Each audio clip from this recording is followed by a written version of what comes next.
I really want to enjoy a quiet session with you. So we're preparing for the live stream on YouTube. And it's saying it's setting up the live stream on YouTube so that we can be joined there as well. In the meanwhile, fantastic. Okay, so let's see where you're joining in from. We'll give it one more minute and we shall get started.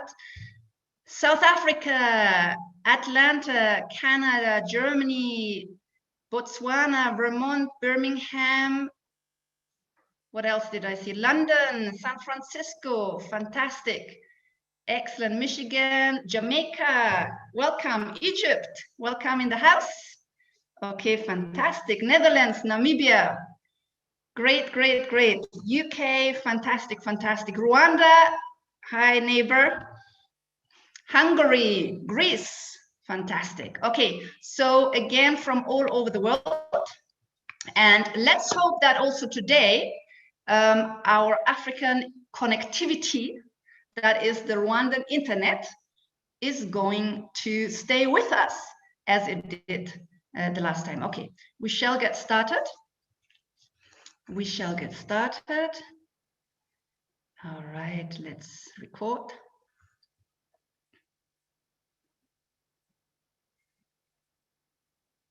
Okay, fantastic. A very, very warm welcome, dear Africa Business Jumpstarters, to our live session where I want to share my own personal story and how I have gone from broke and broken to financially free and independent and being at inner peace most of the time. Now, most of you have been joining our Great Reset 2021 Quantum Leap program. Early this year, we had 2 live sessions already. And this is the 3rd live session. We had about 7 hours live together, learning, asking questions, teaching about business in an African context. And today I want to add another live session where I speak about a different aspect, and that is less about the business aspect itself. So what do you do in an African context, and more about the mindset that it will take and how I got where I am. So I really want this to be a soul session.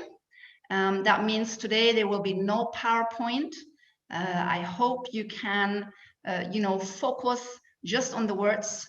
It's becoming difficult these days. If you don't have like shimmering images, it can become difficult to focus. But I really believe that I have some very valuable lessons to share, and that may make it easier on your own journey. So before I start, I want to actually hear from you. Who at this point, dear Africa Business Jumpstarters, who at this point can really need some soul searching? Maybe you're not happy where you are financially, or you're not really fulfilled. Maybe you're stressed most of the time, or you're confused, you lack clarity, you are in places where you don't really want to be most of the time. Maybe you're unhappy about your relationships, or you have started a business and somehow it's not growing. Let us know in the chat box.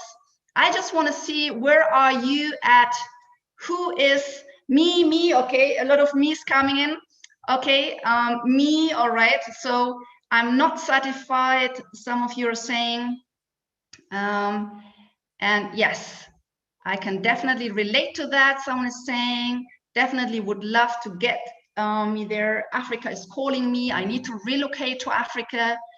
Yes, okay, fantastic. So a lot of you are in a place right now where it is difficult, and that may be even exaggerated due to the coronavirus, okay, and the situation. But that's what I want to talk to you about today. How do you get yourself from where you are at the moment, from A to B, where you want to go? And today I want to do this by sharing my own story. I will do it as briefly as possible, without going into too much details, but I want to put down the steps I took. And I also want to let you know it's not very easy for me to share some of it because you sometimes become vulnerable. But I have also learned as a trainer, an African business trainer, that it is very important to share our own stories so that those who we teach can relate to it and they can find themselves possibly in that story, or they can take valuable lessons out of it. So by sharing it for the first time in the public, I'm trying to serve you. So let's get started. My name is Dr. Harnett, as you know by now. I'm an Africa business trainer, but this is of course not how my story started. I was born and raised in Germany. I have Eritrean roots, and throughout my life, I have actually lived in 3 countries, now the 4th country. So I have lived in Germany. I've lived most of my adult life in London, United Kingdom. I lived in Eritrea, where I worked and had my career in international development, working with nomads and farmers for over a decade, not just in Eritrea, but also in the Sudan, and taking charge of the rural development programs in the Horn of Africa. So our programs were financed by UN agencies, FAO, UNDP, the likes of Oxfam, EU. I went as a development consultant for the European Commission also to Eritrea. And I lived also in Eritrea. So now I'm in Rwanda, as you know. I moved to Rwanda, but this has actually not been my first move to Africa. This is my second move to Africa, because over a decade ago, I moved to Eritrea, again, longing to be in an environment where I felt more at home, where my soul felt more at home, where I felt like I could contribute more meaningful things. But unfortunately, as many of you may know, Eritrea is not really the place to live, work, build, or develop yourself at the moment. It's going through major challenges without going into detail. So I had to leave Eritrea and found myself back in London. I then had children, and that means my lovely children, I hope you're watching upstairs. And that meant that there was now another challenge coming into my life. That means, running a career while raising small little children. I went through a lot of challenges in my life, although I had a very, very happy upbringing in Germany. But life wasn't easy. And I'm sure all of you can relate to it. Life throws itself at you with so many hurdles and challenges, and it was often very painful. To make a long story short, in 2012, I found myself packing my bags, moving to Germany into my parents' house with 2 little children in tow. I was broke, in debt, and I was broken, physically, mentally, spiritually. I had hit rock bottom. And that is really an aspect of my life I've never shared with the public. The only people who really do know are the people in our Africa Business Academy, or I share it in the live boot camps in London, New York, in a small room. But this is the first time I'm sharing this aspect with the public. I was homeless. I had 5 bags, 2 little children, no money. And suddenly it occurred to me, sitting in the empty house that has been given to me by the government after I had moved into my mom's flat. So she had an apartment, because my parents are not rich as well. So I come from a very humble background, and we actually are more belonging to the poorer part of the society. So the government supported me in my housing because I had 2 little children. And I was sitting in our almost empty apartment, which had then to be filled with some secondhand you know, secondhand furniture and so on. And it suddenly hit me. I said, how the hell did I get here? How the hell did I get here? I said to myself, you were raised in a beautiful family, a loving family. You were raised in one of the richest economies and nations in the world with one of the best education systems, which is Germany.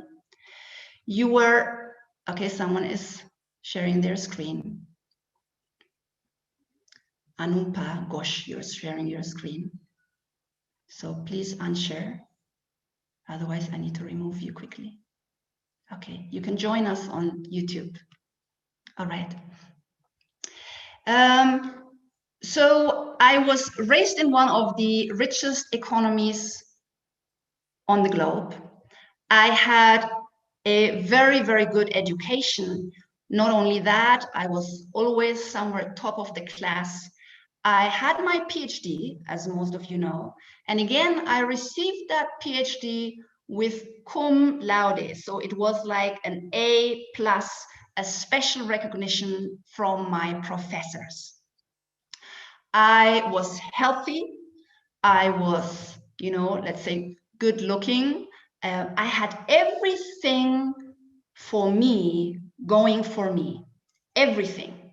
There was no reason to fail in life. There was no reason for me to be broke and broken. And yet I found myself homeless and then on government support with small little children. And then I asked myself, Harnet, how the hell did you get here?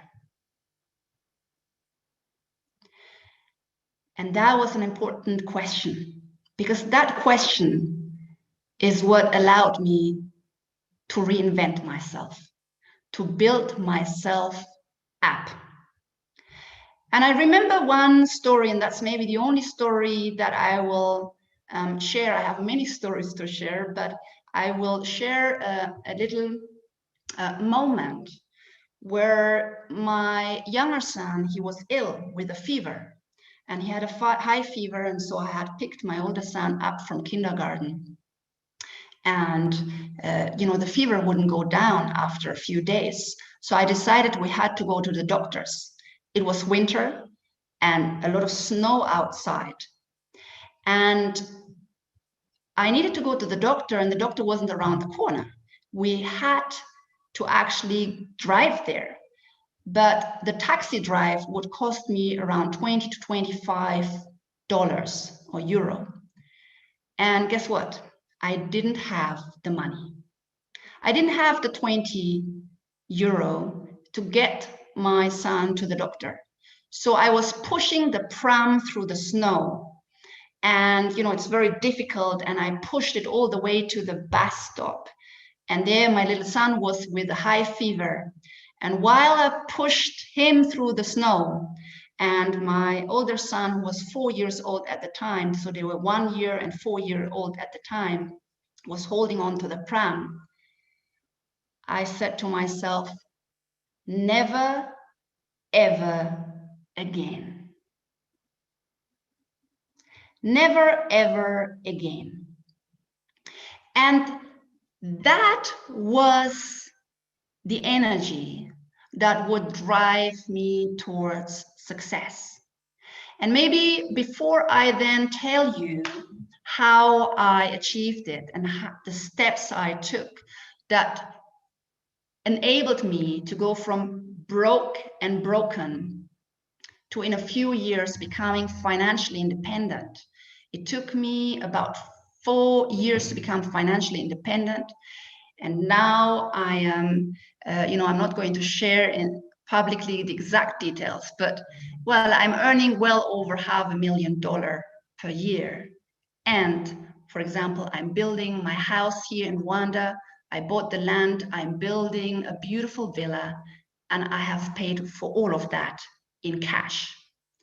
So that means then that I have really achieved a considerable transformation. And I want to really let you in to how you can do that too. But first of all, I want to hear from you. I want to hear from you who can relate to some of the story, to maybe the how the hell did I get here? Maybe aspects, maybe you have a terrible relationship. Maybe you have financial problems. Maybe you are in a corporate job where you feel like a robot. Maybe you feel stressed and unfulfilled and sad and depressed most of the time. I can relate to that. I can for sure, Dr. Harnett. Me too. Yes, I can relate. I can relating to how you feel fully, totally relate. Yes, I can. I have a similar story. Okay, I hear you. All right, fantastic. So many are coming in. Actually, I can't read it. It's coming in so fast. So, you know, that really shows that the majority of us are struggling. And even when we look around, be it among our friends or our family, we rarely see a person that says, I'm fulfilled, I am happy, I am at inner peace most of the time. And today I want to share how I got there.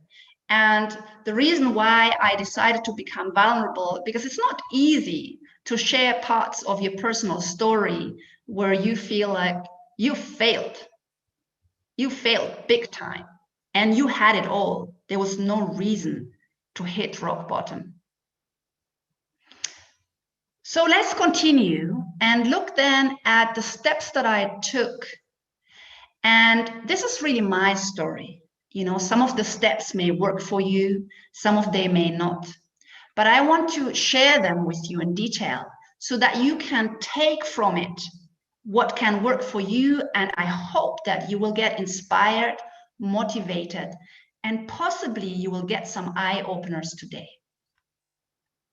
So let's get started. The question of how the hell did I get here was a very, very important question because it resulted in me saying never, ever again. And that ultimately led then to the decision that I will turn my life around. So the first key for me here, and I would like you to just take notes on a paper. The first key here for me would be that I had no plan B. I made an unapologetic decision to succeed. Write that down. Key number one. And then you can look over that again at the end of the session or tomorrow or next week and see what will work for you. But listen to this and listen carefully. Key number one. I made an unapologetic decision to succeed.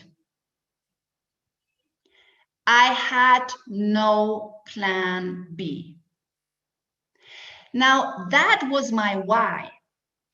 And what I really want to let you know, dear Africa Business Jumpstarters, no matter where you're at right now, no matter what you want to create, you need to have a powerful why. Because let me tell you something. To transform your life is not an easy journey. That's why most people will never take that journey to the end, or they will give up. And because it is not an easy journey, including building a business, including building a business in an African context, that is not an easy journey. And unless you have a very strong why, there will come challenges, there will come fear, worries, your rational mind, your analytical mind that will kick you out of the game. That's it. You will be kicked out of the game. You will kick yourself out of the game unless you have a very strong engine. And that strong engine is your why. So many of us jump into the how. So Dr. Hunt, how do I do this? How do I set up this business in Ghana? How do I, get the suppliers to respond to me? How do I design this product? How do I get started in Botswana? And I get it, because you think that can be the shortcut. But the how is the last question. Your first question should be, why do I want it? And why do I want it so badly that I'm actually ready to put in the sacrifices? And what is it that I want? What is it that I want? Do you have clarity of the destination? Where are you going? So the Africa Business Jumpstart, it starts with that. Okay. Then number two, what I did. So for me, you may have said it's easy because I'm already at rock bottom. And guess what? There is a good thing at being at having hit rock bottom. For those of you who are at rock bottom right now, good. That's your launch pad. Don't fear rock bottom. It's one of the best places to start your transformation. You have nothing to lose. It is much more difficult for those of you who kind of have a safe and pretty good life, but you are unfulfilled anyway. It is much more difficult for those of you to really launch from that place, because guess what? There's so many things that will come up that seem reasonable, okay, or actually it's not too bad. But at the end, you have not lived up to your full potential. So number two then, what I did. Once I had a strong why, never ever again, I then started to focus. Put that down. And I would call it unapologetic focus. And I know that you may have heard it many times. You may have heard it many times. But fact is that the majority of people, the masses, have not learned to focus. We're constantly running from one thing to the next. We are so distracted in the age of technology, more distracted than we have ever been in the history of humankind. That is not the context you need to launch yourself, to reinvent yourself, to build something meaningful. So I started, number two, to unapologetically focus. So let me tell you how that looked like. My unapologetic focus meant that really nothing else mattered than getting me where I wanted to be. I looked after my children and made sure that, they are well and happy, but that was about it. And my children, if they're sitting upstairs and watching, they will tell you, Mommy was on her computer 24/7. I worked 15 hours. I worked 18 hours. I got hardly any sleep. I cut down all social contacts to an extent where my best friend would say, you're not the person I know. Who are you? To a point where my dad would say, you're not the daughter I know. Why have you changed? Because I made sure that I focused on my goal and my children.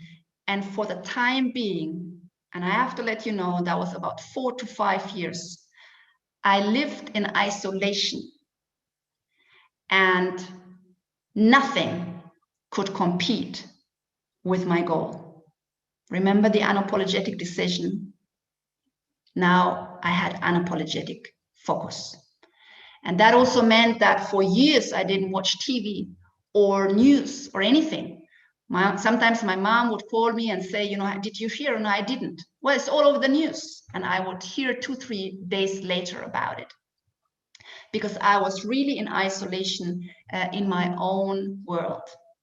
And you may say, okay, what about if someone needs help? Or, well, my answer here was help yourself first. How can I help others when I'm at rock bottom? I can't. I have to help myself first. What is if someone calls and wants a chat or your advice? Well, at the moment, I'm sorry, all my energy and my spirit is focused on one thing. So that means I had 2 hours in the day where my family could call me, and I scheduled that time. It was between 5 and 7 p.m. Before that, I would build myself and my life and my business.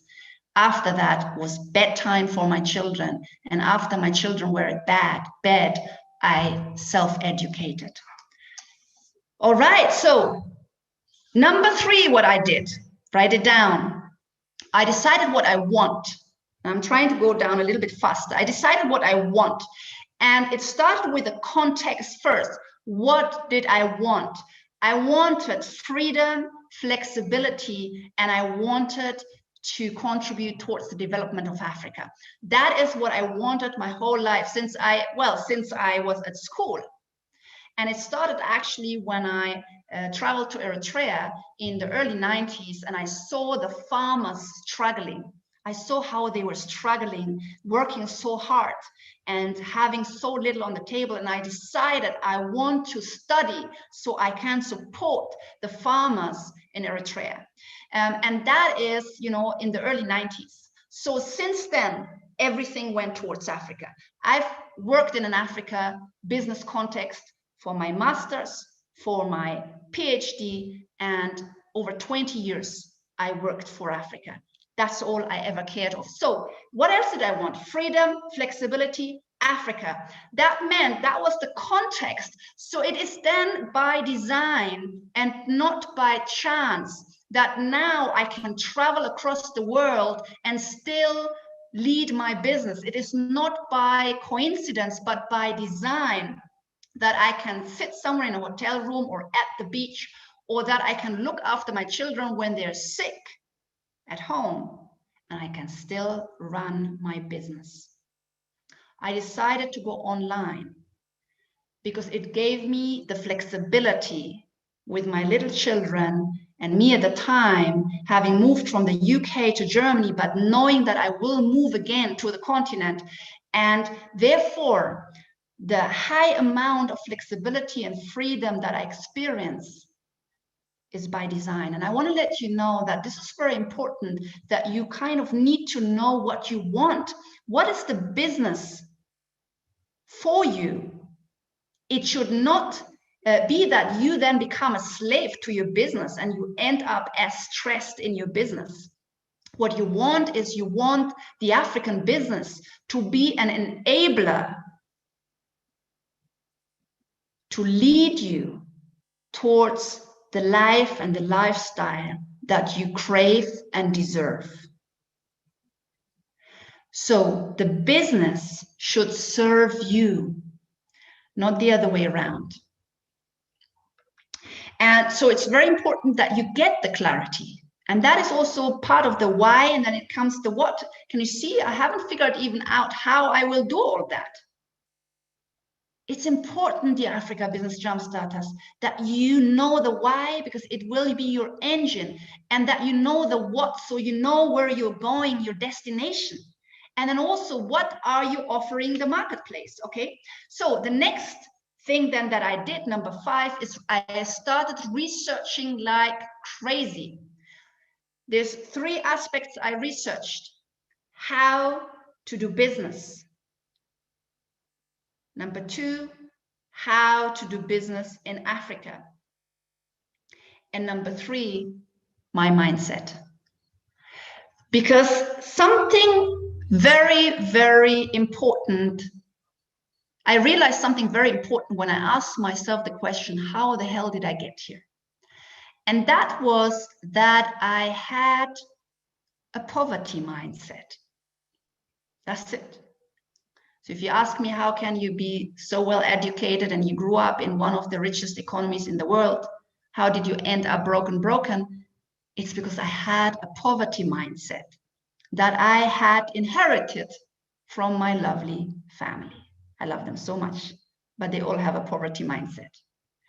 So it then means that with that epiphany, it meant then that I had to research and self-educate about what it meant to have a poverty mindset and how to transform this into a success mindset. Okay, so that was number 5. I started researching like crazy and self-educating African business and mindset. That's the education I took as soon as my children were in bed at that time at around 7 p.m. And then I would work well past midnight. Okay, so if you ask myself what was more difficult, your PhD or your self-education from poverty mindset to success mindset and from broken to wealth, I can tell you the PhD was a walk in the park for me, because I had to transform a lot. I had to unlearn and relearn a lot. So then number six, what I did, I then followed successful entrepreneurs who would share their startup short story and how they became successful and that what they would do to become successful. So a little bit like this session, I would binge watch them. And what that allowed me is to realize, number one, wow, so many of them had hit rock bottom. It is actually a pattern, but there is a wider pattern to that. And that is they would use certain habits, success habits. They would use a certain mindset. They would have a certain attitude towards challenges, failure, emotions, people that the masses would not have. And so I realized that there was a pattern, and here's what I did next. So that's part of following the binge watching successful entrepreneurs. Here is what I decided next. Write that down. I decided to copy the successful people and their habits. I decided to copy. And the copying needed to come first, because it will take time for you to understand and for you to transform. So all I did is I copied. A lot of it didn't make sense to me. I copied anyway. So I would copy morning rituals that the successful people have. I would copy meditation because most of them are meditating. I would lay there and feeling really funny because I've never meditated in my life, but I would do it anyway. So I wrote down the patterns of the successful people, the success patterns, including productivity hacks, including so many things, to be very honest, so many things. We don't have time to go into detail, but I copied. And that would allow me to slowly get into the habit of unlearning. So for example, let me ask you, how many of you are getting up in the morning? Let's see honestly. How many of you are getting up in the morning and the first thing you do within the first 30 minutes is checking your phone or any other media and maybe grabbing your coffee? Let's see. Let's see. Let us know in the chat box. How many of you in the first 30 minutes, let's be honest. Yes, phone. Yes, madam, that's me. Okay, someone says affirmation first. Yes, me. No. Okay, I'm checking my phone. Oh, yes, that's me. Okay. All right. So a lot of you. Guess what, dear Africa Business Jump Starters? Those are the habits of the masses. And the masses are never financially independent. The masses are not financially free. The masses are not fulfilled. The masses are not building meaningful businesses. The masses are not making an impact in the world. The masses are not at peace most of the time. The masses are stressed, worried, binge watching social media and Netflix, and feeling rather not at ease with where they are in life. So therefore, here's my first challenge to you. Skip the habits of the masses and start the habits of successful people, because let me tell you, most of the successful people who are building big companies and meaningful businesses, they're not starting the first 30 minutes or even the first hour or 2 hours of their day with checking phones, emails, social media, news, or grabbing a coffee. They're exercising, meditating, writing down goals, and replenishing their bodies with superfoods and a healthy drink. Okay, so that is just one of the big changes I made. And I always tell my children, you know, as long as you copy what the masses do, there's a big chance that you will end up like the masses. And it's a struggle sometimes because everyone around them is online, watching social media, watching Netflix, you know, and, talking about the same kind of things that the masses do. So it's not easy to get yourself to do something different or your children to do something different. But that's exactly what it takes. If you do what the masses do, you will end up like them. And successful people have a completely different set of habits, starting from the moment they wake up until the moment they go to bed.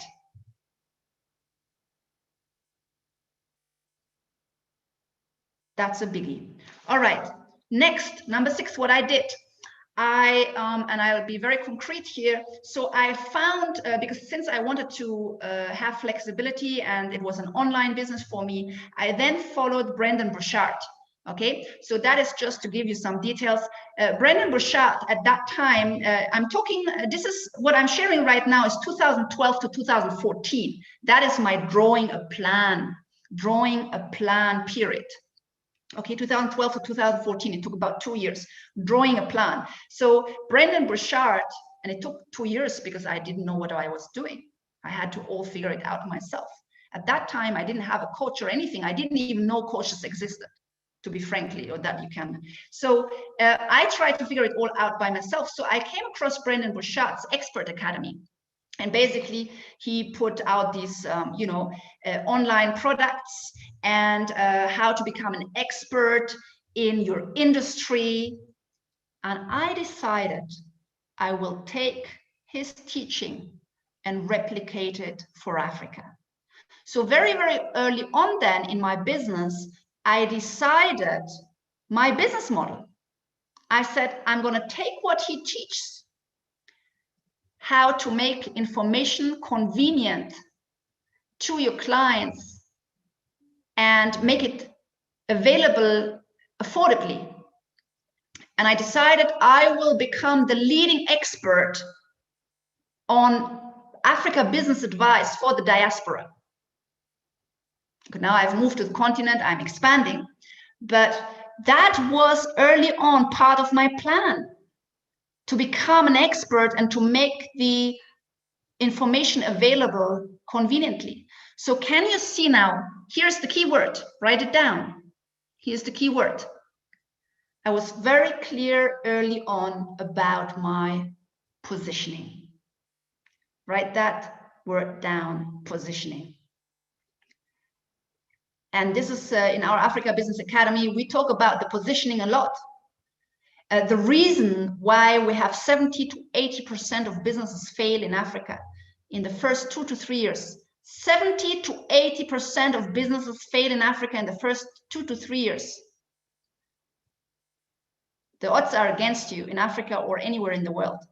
It is one of the key reasons is, first of all, people don't know their why. They don't know what they're offering to the marketplace, but they don't know their positioning. Positioning will be, if you master your positioning and you work towards your positioning in the marketplace, that's the difference between you being a struggling business or a corner shop that everyone else can copy, as compared to you becoming a leader in your industry. So I was quite clear about my positioning very early on. I improved the positioning, but I was clear early on. That is then number 7. What I did in real terms, some of you may remember, I started a first ebook. I sold it to 2 people. Cost me about 6 months, no, not 6 months, maybe 3-4 months to write it, my first ebook. I sold it to 2 people, and these are people who I kind of felt sorry for me. And I discontinued the ebook like a month or 2 months later, because guess what? It was written like a research document, academic document, because that's what I knew. You know, I wrote my master's, my PhD in the university. So that ebook came out like an academic research document. And at one point when I learned more, I'm like, oh gosh, people will be so bored. I need a different style of language and a different style of teaching. So ebook, I had a blog, I had a website and a Facebook page. And I will always remember sitting on my Facebook page and I said, all right, how are you going to fill it? So those were my early steps. And if I had known better, I would have come up with a product that I sell straight away. So well, I wouldn't call it mistake because I gained followers, but you know, ebook, blog, website, Facebook page. Hello, it's like writing content, researching, writing. I did this for years. I didn't make money, not for years, but you know, I ran that for about 3-4 years. I didn't make much money. Why? Because you're just writing and producing content, but I hadn't learned how to package this into a product that I could offer to the marketplace and then sell. So this is for all those of you who are getting all caught up in the perfectionism of getting your website right and, you know, I don't know which color your product should have and all that. It really doesn't matter in the beginning. What matters in the beginning, package a product. It could be a service or a product.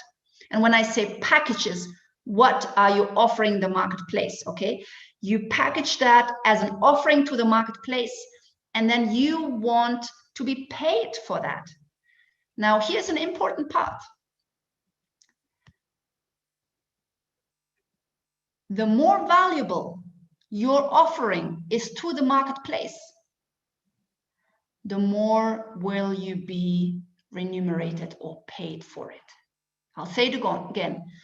The more valuable your offering is to the marketplace, the more will you get paid for that. So the mistake I made in the beginning is people would not pay me for my writings. They wouldn't pay me for my Facebook posts. They wouldn't pay me for my website, my perfect website. They wouldn't pay me for my blog and my articles. They wouldn't.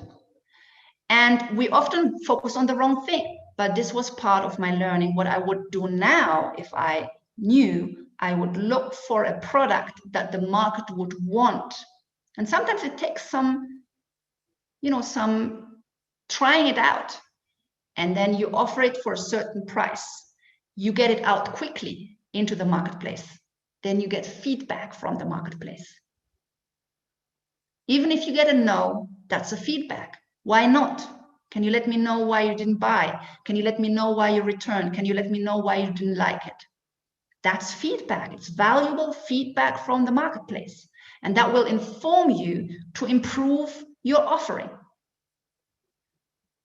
But make sure that you get a product out there quickly and that you will be remunerated for it because the marketplace believes it's valuable. And then as you go along, you improve that product, especially in a context of Africa. Because, you know, as you may have heard me teach before, we don't have the kind of data of the marketplace or the industry data that you will find anywhere else in the world. Africa doesn't have that data, that consumer data. And therefore, it's very important that you do not put all your eggs into one basket. Don't put all your money into your product design. Don't put all your money in putting up a manufacturing plant or to import all the machinery you need. Why? Because you don't even know if the market wants what you're offering. You're just assuming. I've met so many people, African and non-African, and including those who have a lot of money, really, you know, experienced business people from India, the Arab world, Europeans that think they've been in business for a while, you know, or 10, 20 years even. Then they put $1 million into a manufacturing plant in Africa. Guess what?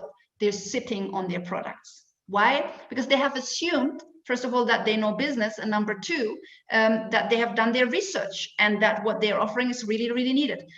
But Africa doesn't operate that way. So you can get a prototype out based on your research, a prototype of a service, an offering, a product. Get it out as soon as possible. Then you get feedback from the marketplace. Yes, no, all of it is feedback.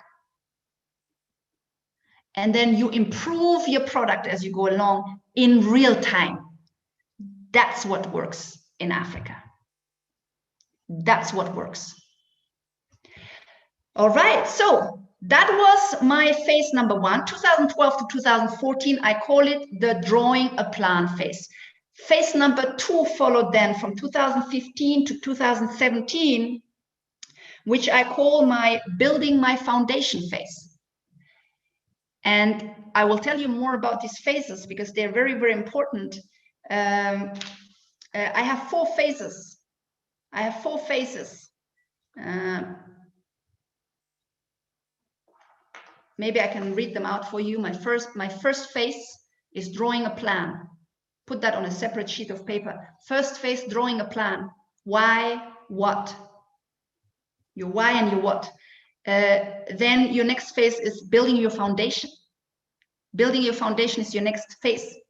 Phase number 3 is building and scaling your business.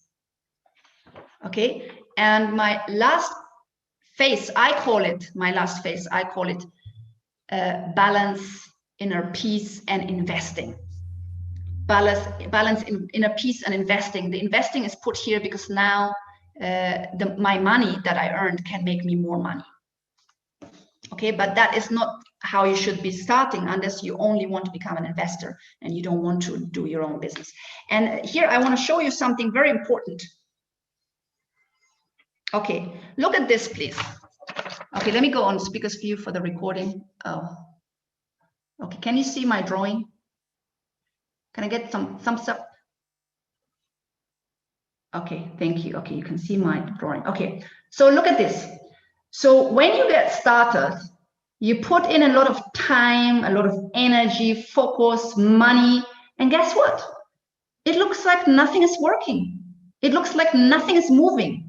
Yeah, maybe here's your planning stage, and then you already know, okay, I'm in planning, you know, of course nothing can really come, but then you're like, come on, I'm building my foundation. I'm building, I'm putting all this energy in, all this money, all this effort, all this time. Hey, why is my business not progressing? That is normal. You're building your foundation, and I want you to know, keep marching, stick in there, don't give up, because it will shoot. all that will make sense at one point, but you have to learn how to go into stage 3, and I'll come to that, okay, which happens here. So don't be in despair. This is normal, and I want you to know this. Okay, so then moving forward, we're now in stage 2, building my foundation. So here's what I did in that stage. In that stage, the first thing I did is I self-educated, self-educated, self-educated, self-educated, self-educated, self-educated. And I repeated it many, many times. And the reason is because guess what? You have never been in business, for most of you. Or if you're struggling, you have never been successful in business. And that means some knowledge is missing that you're not applying. Or you have never operated in an African context. That's true for many of you too. So the self-education is absolute key. And that is one of the major keys. So I started self-educating, and I also started for the first time to invest my first $1,000 into an online course. And from that lady, I learned how to sell. And the lady is an American lady, Lisa Sasevich, the queen of sales. I invested $1,000 to get her training. Her training was a recorded video. Never spoke to her. There was no community. There was no follow-up or anything. But guess what? I learned an important gem in her training that I would then apply, and that would make me the money back after a few months, multiple times the money back. So for the first time, I saw there was a world out there of self-education and coaches and trainers. And for the first time, I invested $1,000. And guess what? I still did this on my credit card. Okay, so as you can see, 2012, 2014 was really researching. I went live with my business 2014. Then in 2015, I started to self-invest in my self-education for the first time. The next thing I did, number 2 in that foundation building stage, is I took massive action. Write that down. Take massive action. The taking massive action is a business concept, and our ABBA family will know exactly what it means because I talk about it a lot. ABBA family in the house, let us know. ABBA family in the house, yes, some are raising your hands. Okay, let us know in the chat box. Oh, there are many of you. Okay, fantastic. Yes, great. Yes, yes. Oh, so many of you. Fantastic. Great. Fantastic to know you're in the room. So my ABBA family will know what it means to take massive action, because we talk about it a lot. Massive action is the kind of action that the average person would not take. The reason being, massive action is the kind of action that will take you out of your comfort zone, because it requires a lot of energy, it requires a lot of your time, and it is something you have never done before in such a concentrated effort. And because massive action takes so much of your energy on time, you would take massive action, let's say 3 times a year, where you do things that you would usually not do because it takes you out of your comfort zone. Let me give you a simple example. Let me share my own example. I took massive action for the first time in 2016. In 2015, I had gone live with a little training in London, and I had about 20 people attending my training. And I did the training for about 3-4 hours. Then I learned about taking massive action in your business. Here's what I did the next year. I decided to run a live boot camp, not for 4 hours, but for 2 full days. Not in London, but in London, Washington, DC, and San Francisco. My God, I was taken out completely of my comfort zone, completely. So now I'm running 3 events. I have no idea how I'm going to fill those seats. I haven't got even a training program together. You know, I need to find hotels.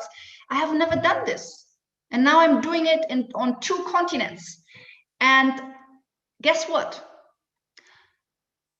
It took me out of my comfort zone. It required a lot of focus, time, and energy to pull this off. But I had people attending, a total of about 60 to 70 people in 3 cities. And I had learned how to sell from stage. That is my $1,000 course I wrote you, my first investment I just shared, And guess what? My first biggest income came after the end of the seminar in San Francisco. Why? Because I had taken massive action successfully. I had decided to pull myself out of comfort zone and do the things I wanted to do on a completely different level. So let me give you an example. Let's say you're calling up 2 clients a week. Make that 30 clients a day. If you are calling up or meeting 2 clients, potential clients a week, make that 30 a day for an entire month or even for 2 weeks. That is massive action. And massive action will completely turn the momentum around for your business. Most of us go in business with what we're comfortable with.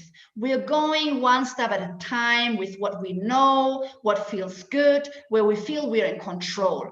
And that's why your business will either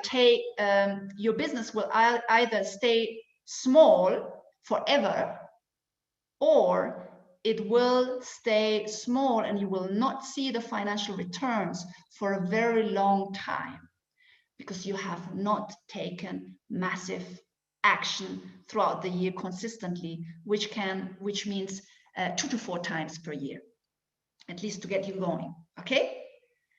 So remember, one of the keywords were positioning. Understand your positioning in the marketplace and take massive action. My first aha moment, my first turning my finances around came in 2016, 2 years, guys, after I had launched my business in 2014. 2014, I went live. 2 long years. I was still broke in my business completely. But that massive action was a winner. And I decided to always implement massive action in my business. And each time I do, it's a winner in positioning myself further in the industry, number 1. And number 2, to get in the momentum and to increase my finances. Shall I let you know my massive action in 2021? Well, it was the big reset. Since, you know, for the last 2 weeks, you know, I had 3 live sessions. This is the 3rd one. I've been teaching online for 8 weeks. I've been researching for an entire month the Great Reset pandemic economy, what it means for Africa. Then I need to put a presentation together for you. That was hard work, guys. So I can say now we're mid-February, 6 weeks. I conducted massive action early in 2021.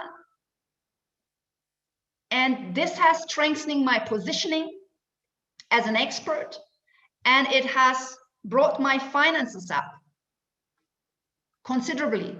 Okay, so that is what you have to do. This is my last call on my massive action. After that, I will rest a little bit until I take my next massive action. Okay, so that is a very, and I feel like we're in the academy now, because I'm really teaching you the kind of stuff we are learning inside the academy.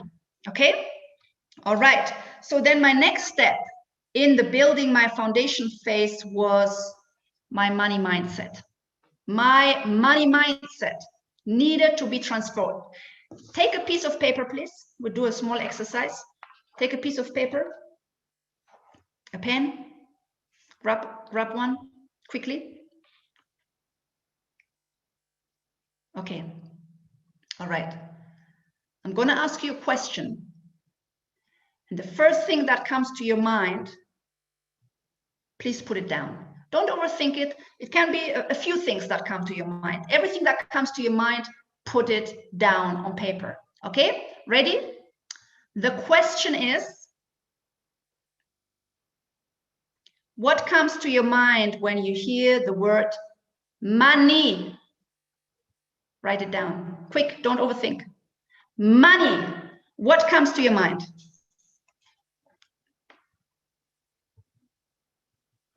I'll give it 30 seconds. This is a very important exercise. What comes to your mind if you hear money?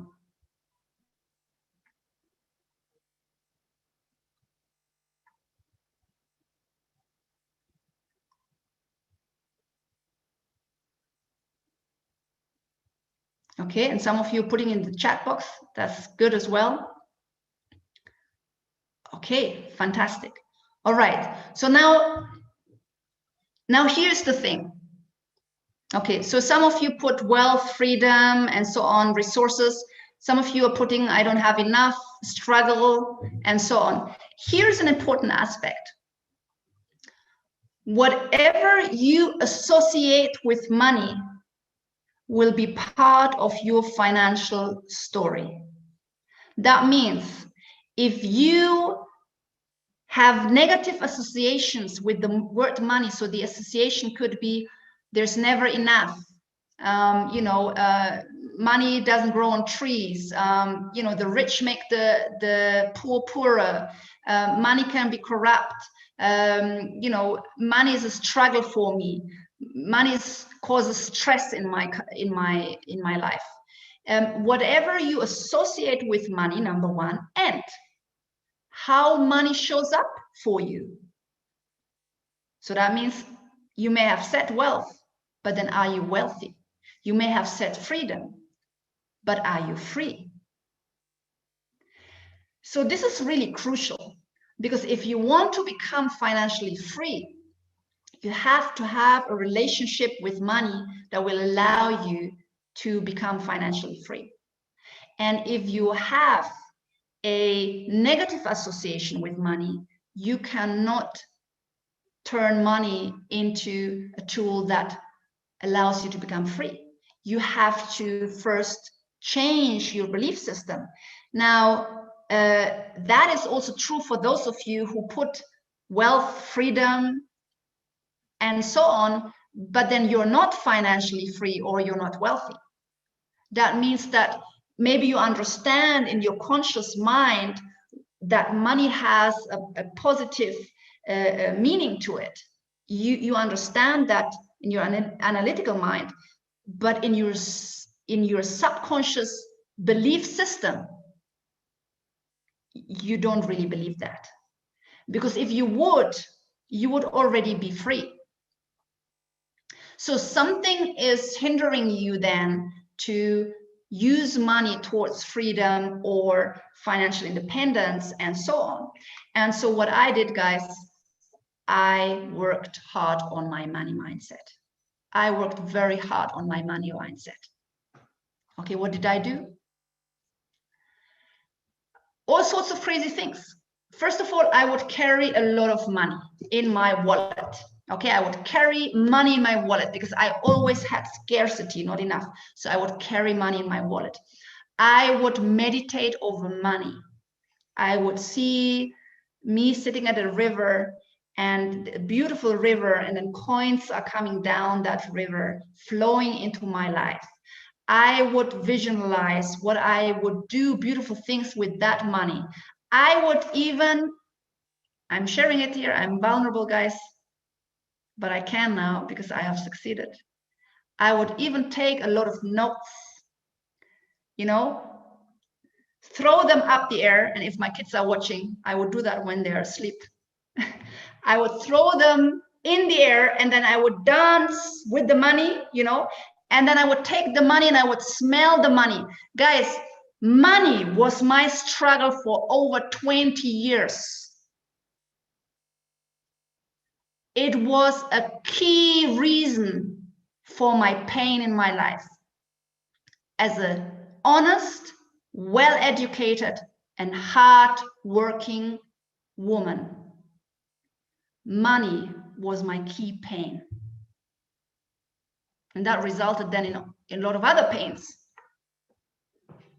Okay, so I had to transform. And I told you, unapologetic decision to succeed. I told you that in the beginning.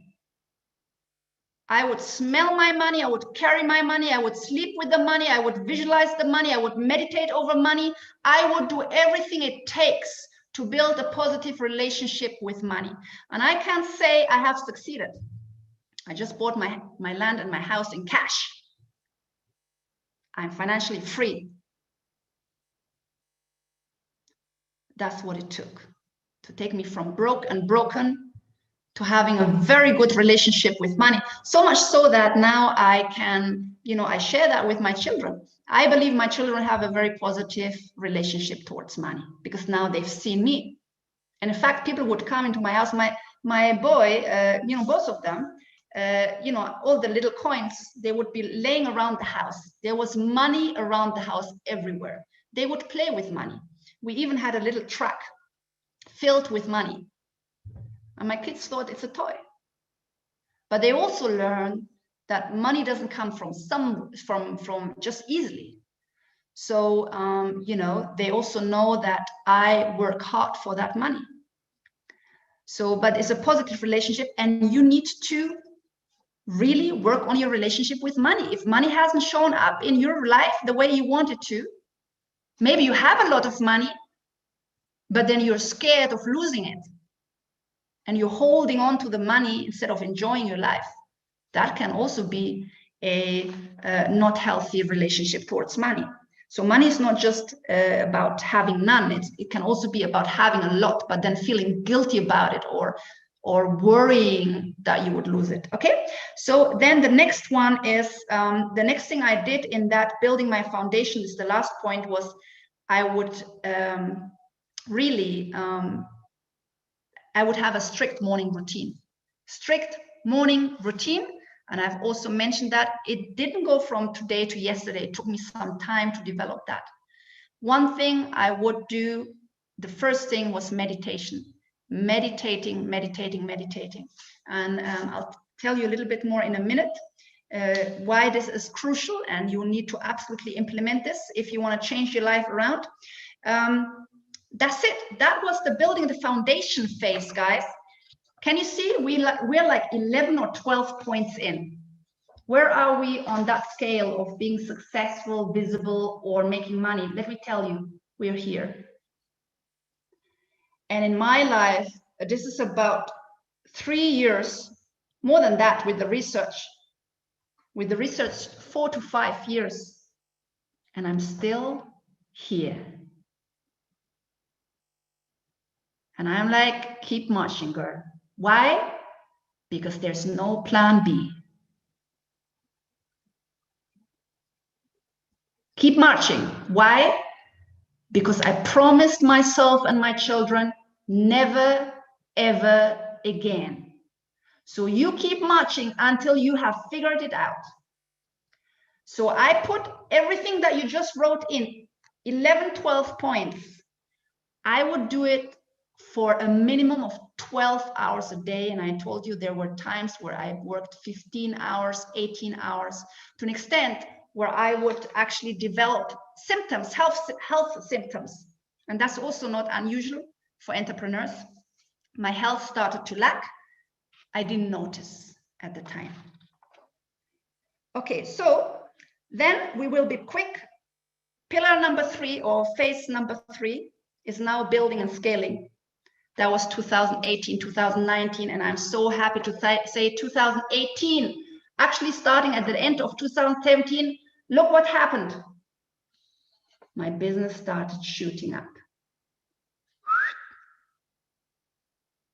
My business started shooting up. What is the main thing I implemented? Number 1, I implemented that still in the earlier phase in 2017. I invested heavily in myself with coaches. In September 2017, I invested $10,000 US. with an American coach.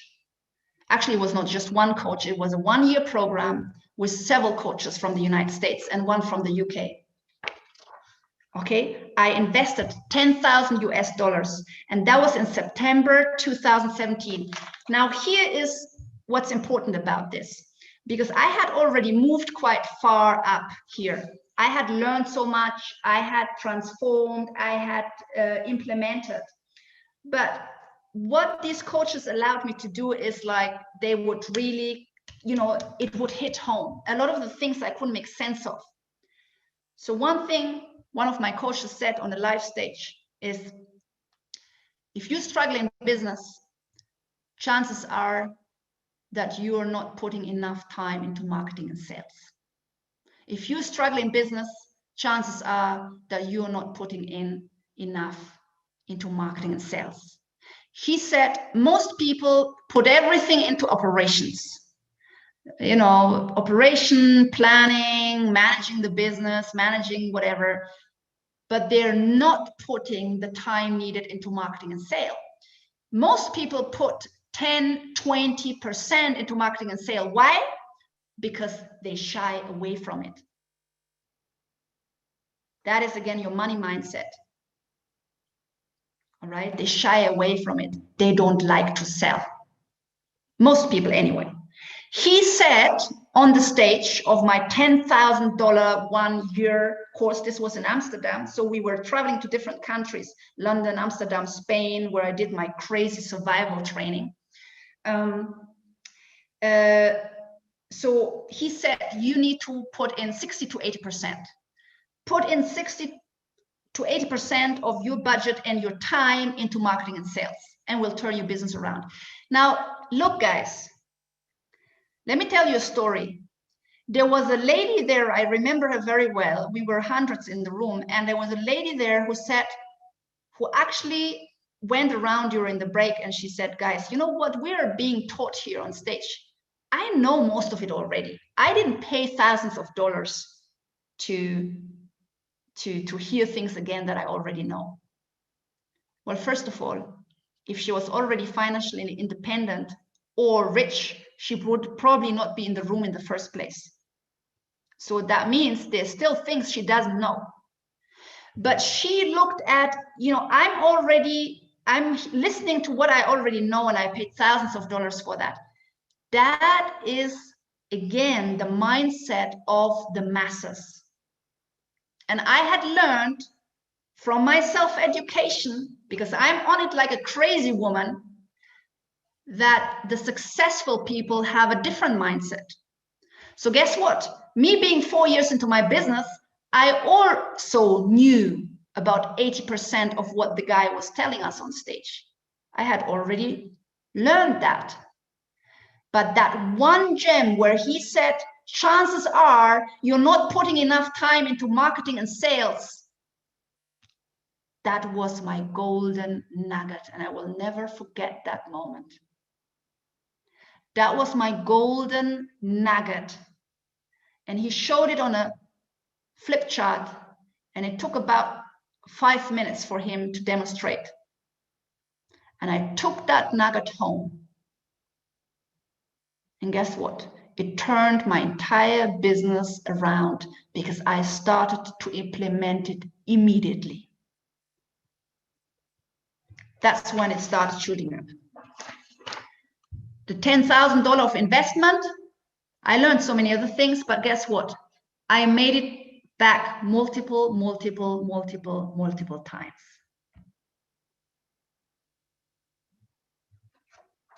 That's what it takes. We can't figure it out on our own. We can't. It took me 4 years. I wished I had the coach somewhere here. It wouldn't have taken me all like try and error for so many years, and pain. Can you understand the pain? And some of you are feeling it maybe as well, where you put in hours and hours and you exhaust yourself to a stage where you don't know which way to go anymore and why it's not happening. I could have saved a lot of time, but that's why I'm so passionate about teaching. And in the academy, I teach the key points. And I'm teaching them right now here to you, the public, our Africa Business Jump Starters. Okay, so then that's what I did. In 2018, 2019, that's where my business was shooting up in unimaginable ways. All right. So in unimaginable ways, beyond my dreams, let's say. And I had been financially independent before, but now I'm talking about money that I can invest, money to buy my land, money to build my house, cash. I'm building my house in cash. Okay, so right. So the last period then, the last period is where I entered 2020. The last period was last year for me.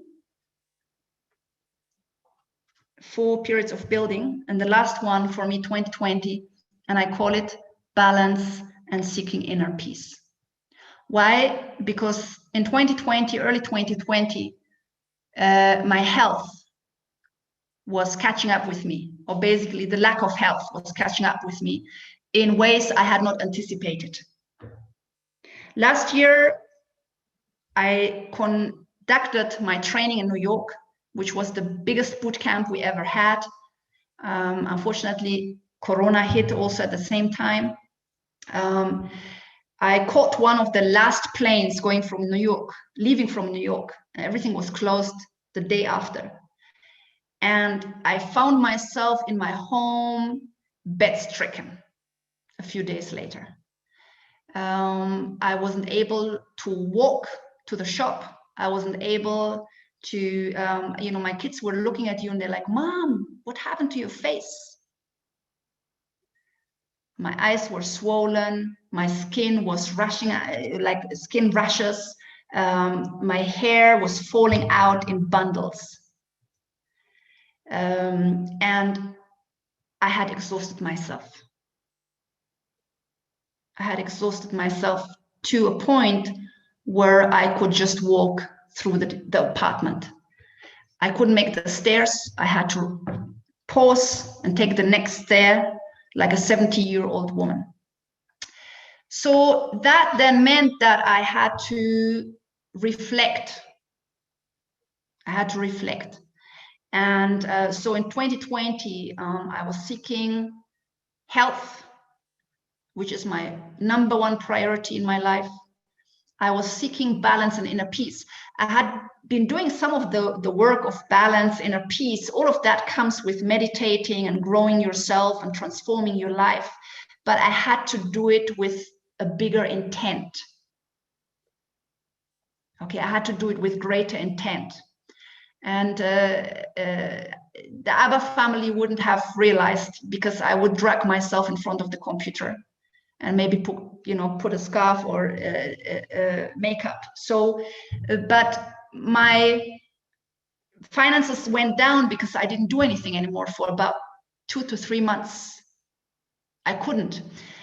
The beauty about that is that I had put up systems that allowed me my income would be halved, but at least I had a business going, and that's the beauty of it. The business was going without me.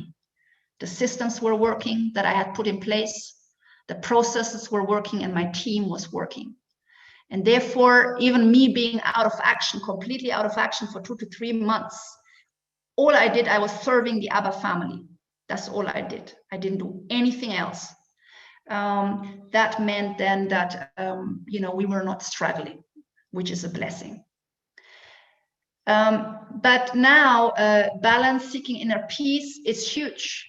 And we're closing here in regards to these. That was my journey. And now I want to make some important points here. First of all, before I do, did you receive some insights, some gems, some aha moments, some, I don't know, motivation? Yes, absolutely, 100%. Yes, I have. Oh my God, yes. Very valuable insights, definitely a lot, absolutely. Wonderful. that's why I'm here to serve, and I'm blessed, of course, to have overcome the struggles. You know, it was at a cost. I will let you know, it was at a cost. The cost of my health, and mainly also at one point the cost of my little children not having the mom that would be there for them the way I should have been, because I was just focusing on building and reinventing.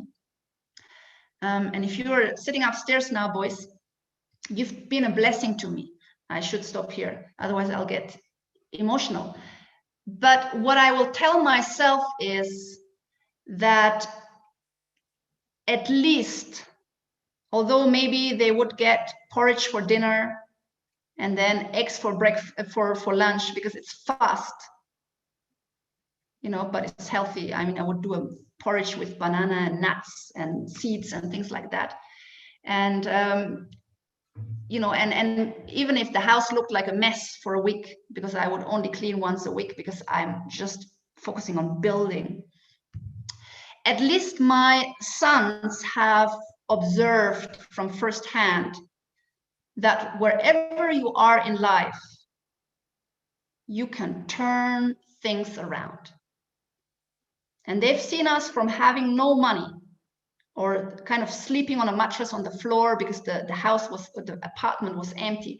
They've seen us from going from government support to their mom now building our own house on our own land in Africa. And it's a beautiful, big house. It's not huge because I don't like huge, but it's beautiful. And at least I think that was the best school that I could give them as a mom, you know? So you can do it, guys, but you can only do it when your why is strong enough. And if everything is more important, your phone calls and your phones and your notifications and your social media and news and Netflix and your nails and your hair and your car and your, you know, and your family and your friends, and I don't know, and if everything is more important, it will compete with your live stream. That's it. And I don't say that it has to be as radical for you as it was for me. If you're at rock bottom right now, it's a good place to be at. Don't feel sorry for yourself. Use that as your launch pad. It's the best launch pad you can have. If you are experiencing pain or anger, disappointment, fantastic. Turn that into your energy to say never ever again. Turn this into the energy that will feed your transformation. And if you're kind of quite okay where you are with your job and your family and your, you know, where you live and everything, and you're quite okay, but really deep down, you are not happy, you're not fulfilled, you know that there's more in you, you're not living the lifestyle you want, you are being loyal to a lot of other people, you're saying yes to a lot of other people, but you, then you need to create your why. You need to actually nurture your why, because your why and your engine to keep you going, or to actually get started there, or then keep you going, you know, you need to nurture that. It needs to become strong. Otherwise, you will either never get started, or you will leave the journey when the going gets tough and you don't see the returns. Okay, you will leave the journey. Or you will make all sorts of excuses. That's it. All right. So, so just quickly, so write it down. Out of everything I told you, here's the key. And we're going to Q&A. Actually, I want to make a quick invitation to the Academy for those who want to join. Crystal, you can already share the link. You know, most of you know what the Academy is all about. It's my inner circle. But before we go into the Q&A, and I really hope that we touch some souls here, we stirred some souls, you know, I need to summarize the key action points. If you're saying, okay, out of all of this, Dr. Harnett, what shall I focus on? And then I want to speak some truth to you. And then we go into, if you allow me, I will quickly introduce the Academy, and then I want your questions in regards to, where you're stuck and how to grow, and personally, you can ask me. So here are the key points. If you say, okay, what was really important? Number one, hands down, the self-education and my investment into the self-education, which was trainings, coachings, and so on. Hands down, my self-education. And again, Jim Rohn, the late Jim Rohn, he's a fantastic, motivator and educator. He said, traditional education will make you a living. Self-education will make you a fortune. That's it. You may have gone through school or the best universities, doesn't mean anything much, okay? So yes, there's self-education, but you may also be making a lot of money, but you're still not fulfilled. That is where then balance and seeking inner peace comes in. And I will say a couple of more things in that regard in a minute. Number two, what was my most important? If you're saying, Dr. Harnett, out of everything you told us today, what are the most important? Number two, meditation. Meditate. If you are a religious person and you do prayers, if you go into deep prayers like a meditation, it can be a meditation, but meditation is basically spiritual, but it's not non-religious. Here is why meditation is so important. And I want to say a few words about that. Very, very crucial. Listen to that. You are run, or your thoughts are in your conscious mind, okay? In your conscious mind. That is your analytical mind. However, 90% of what you think, what you feel, how you behave, and the decisions you take in life, 90% are run by your subconscious mind. 90% is run by your subconscious mind. Now, your subconscious mind, dear Africa Business Jumpstarters, that's where your belief system is at home. That is the kind of beliefs, the truths that you hold as a truth, your self-image, all of that is in the subconscious mind. And it's been imprinted into you by your parents, your family, your upbringing, society, religion, your experiences. All right? Now, here's the thing. When you then are driven by your subconscious, but your conscious thoughts only make up 10%, then that really means that you cannot achieve what you want to achieve, because you're driven by your subconscious, your belief system that you're not even aware of.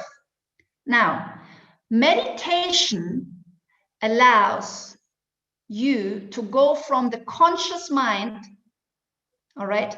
This is you being in a beta with B-E-T-A, beta brainwaves.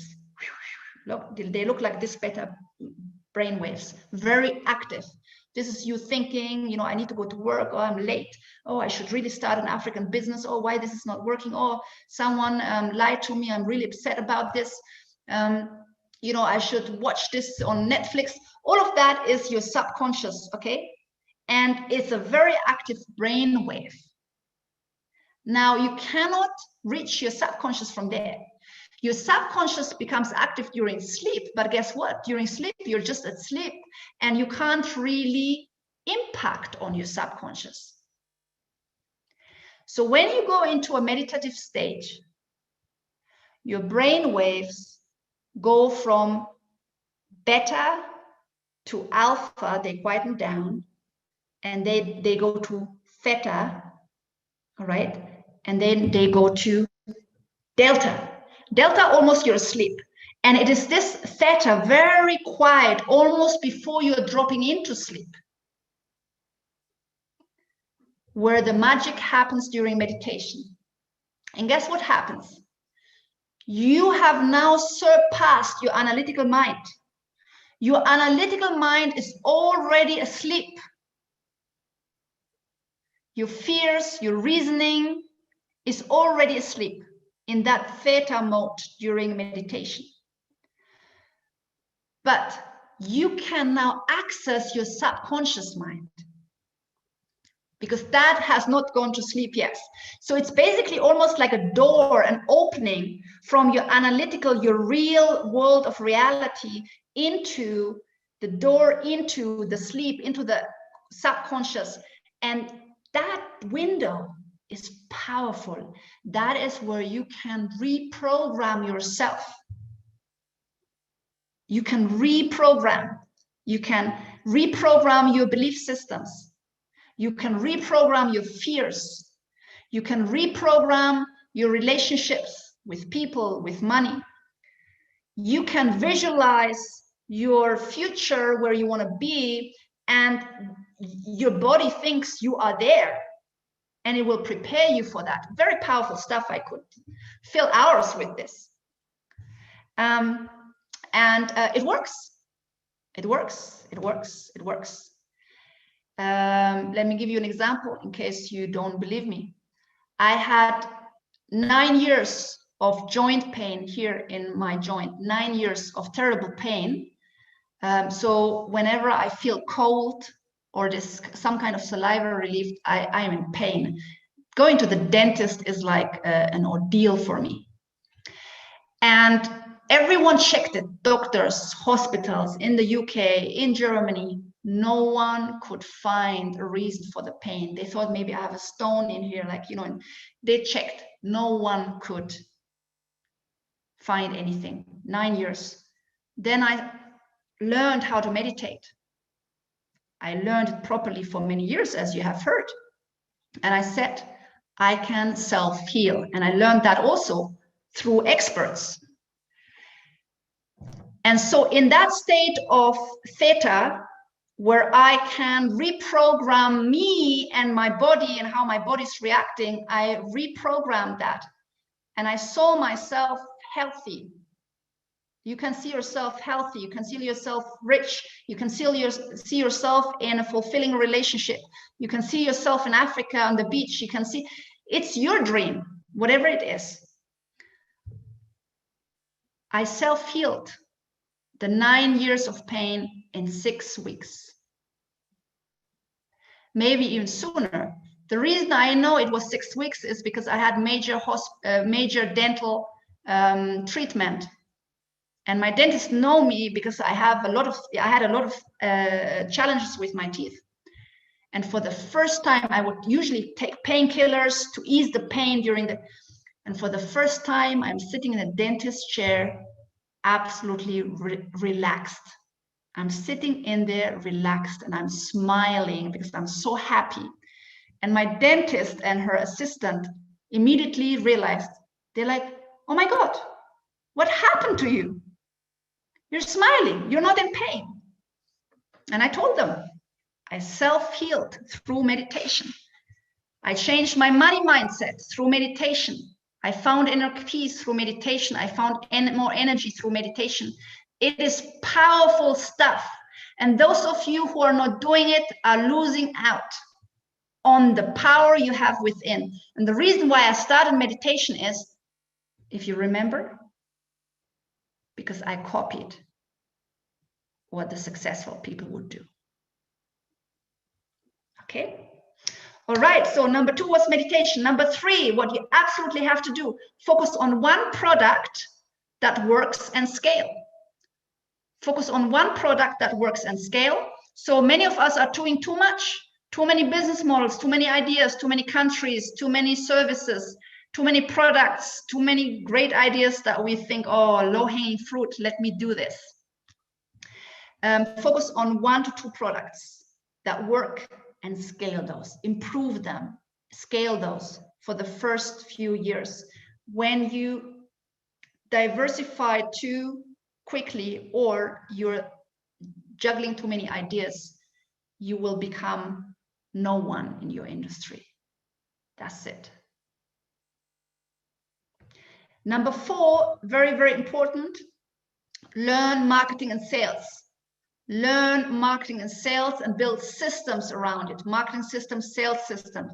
That's also something we do as a priority in the academy. Then you rinse and repeat. Number 5, start success habits. Remember when I asked at the beginning, I asked you how many of you are checking their phones in the first half an hour. You do it on autopilot, you're not even aware. Why? Everyone is doing it around you, everyone. People in the bus, people in traffic, you know, your kids, your parents, your family, everyone, your friends. That's what the masses do. We discussed it. Learn what successful people do. They have a different set of habits from the morning, the time they wake up, until the evening. And if you want to change around, you have to change your habits around. And number 6 of the most important aspects that I implemented and implement up to this now, although now it's more by a choice, a different choice, like a happy choice. There it was a necessity, self-care and isolation. So I forgot the self-care for the first few years. Okay, self-care and isolation. Isolation means you have to have alone time, a lot of it. When things are noisy around you, you cannot possibly create. You cannot be inspired. You cannot focus on what matters. You cannot listen inside of you where the emptiness comes from and what you really, really want in life. You cannot recognize your potential if there's so much noise around you all day long, every day. So the self-care is about honoring yourself. That's something I had to learn. I was just kind of caring about everyone and anyone around me but myself for the last 20 years. So self-care is something else I'm putting a lot of effort in at this time. And with self-care, you know, whatever that means for you. For me, it doesn't really mean nails and hair. For me, it means meditating. It means being creative. It means sitting on the terrace, listening to the sounds of Africa, drinking my Rwandan tea, eating my fruits, and listening to some beautiful music, doing nothing for 2 hours. That is my self-care. Whatever it means for you, or sitting at the pool, at the hotel, and just doing nothing. Maybe juggling down some beautiful ideas I have. Okay, so self-care is important. The stronger you are looking after yourself, you can then look after others. If you are broke, unhappy, depressed, lack of energy, how are you going to look after everyone around you or your business? You can't. You will go down at one point. May show up 10 years from now as cancer. You know, but you cannot succeed and you cannot be the energy behind a growing business that makes an impact. Forget about helping the poor in Africa. Help yourself first. Be at a level where you have so much abundance in yourself that you then can help the poor in Africa.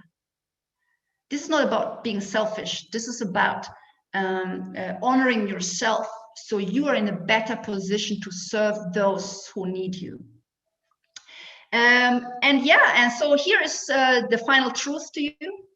My final truth. Do you want to hear my final truth? Let's see. Who wants to hear my final truth? It's one of the best truths. Can I see you in the video? You look like bored and tired, or maybe. I want to see you jumping up and down if you want to hear my final truth. Can I see you jumping? See you jumping up and down? Yes, fantastic. Okay, yes, Stephen did it. Stephen has a greater chance of becoming successful than those of you who just smiled into the camera. I say it again. Stephen got up his chair and he jumped up and down in front of his computer. He has a better chance to become successful than those of you who just smiled into the camera. Why?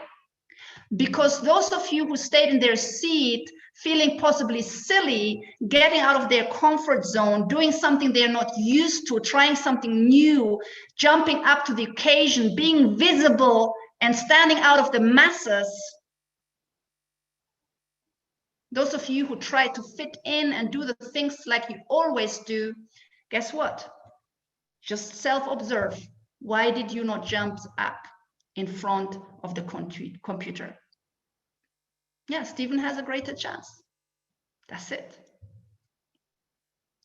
That's it. You know, what I've told you today is not for the lighthearted. And again, most of you will do what the masters do, which is taking notes, thinking this was a great session, and then kind of maybe implementing one thing. Maybe instead of getting a coffee in the morning or checking your phone, you will get maybe a green tea, thinking that's healthier. But most of you will not do what it takes. That's just the reality. And you wanted to hear the truth. Most of you will not do what it takes. Why? Because it's uncomfortable. But here's the truth, dear Africa Business Jam starters, listen to this.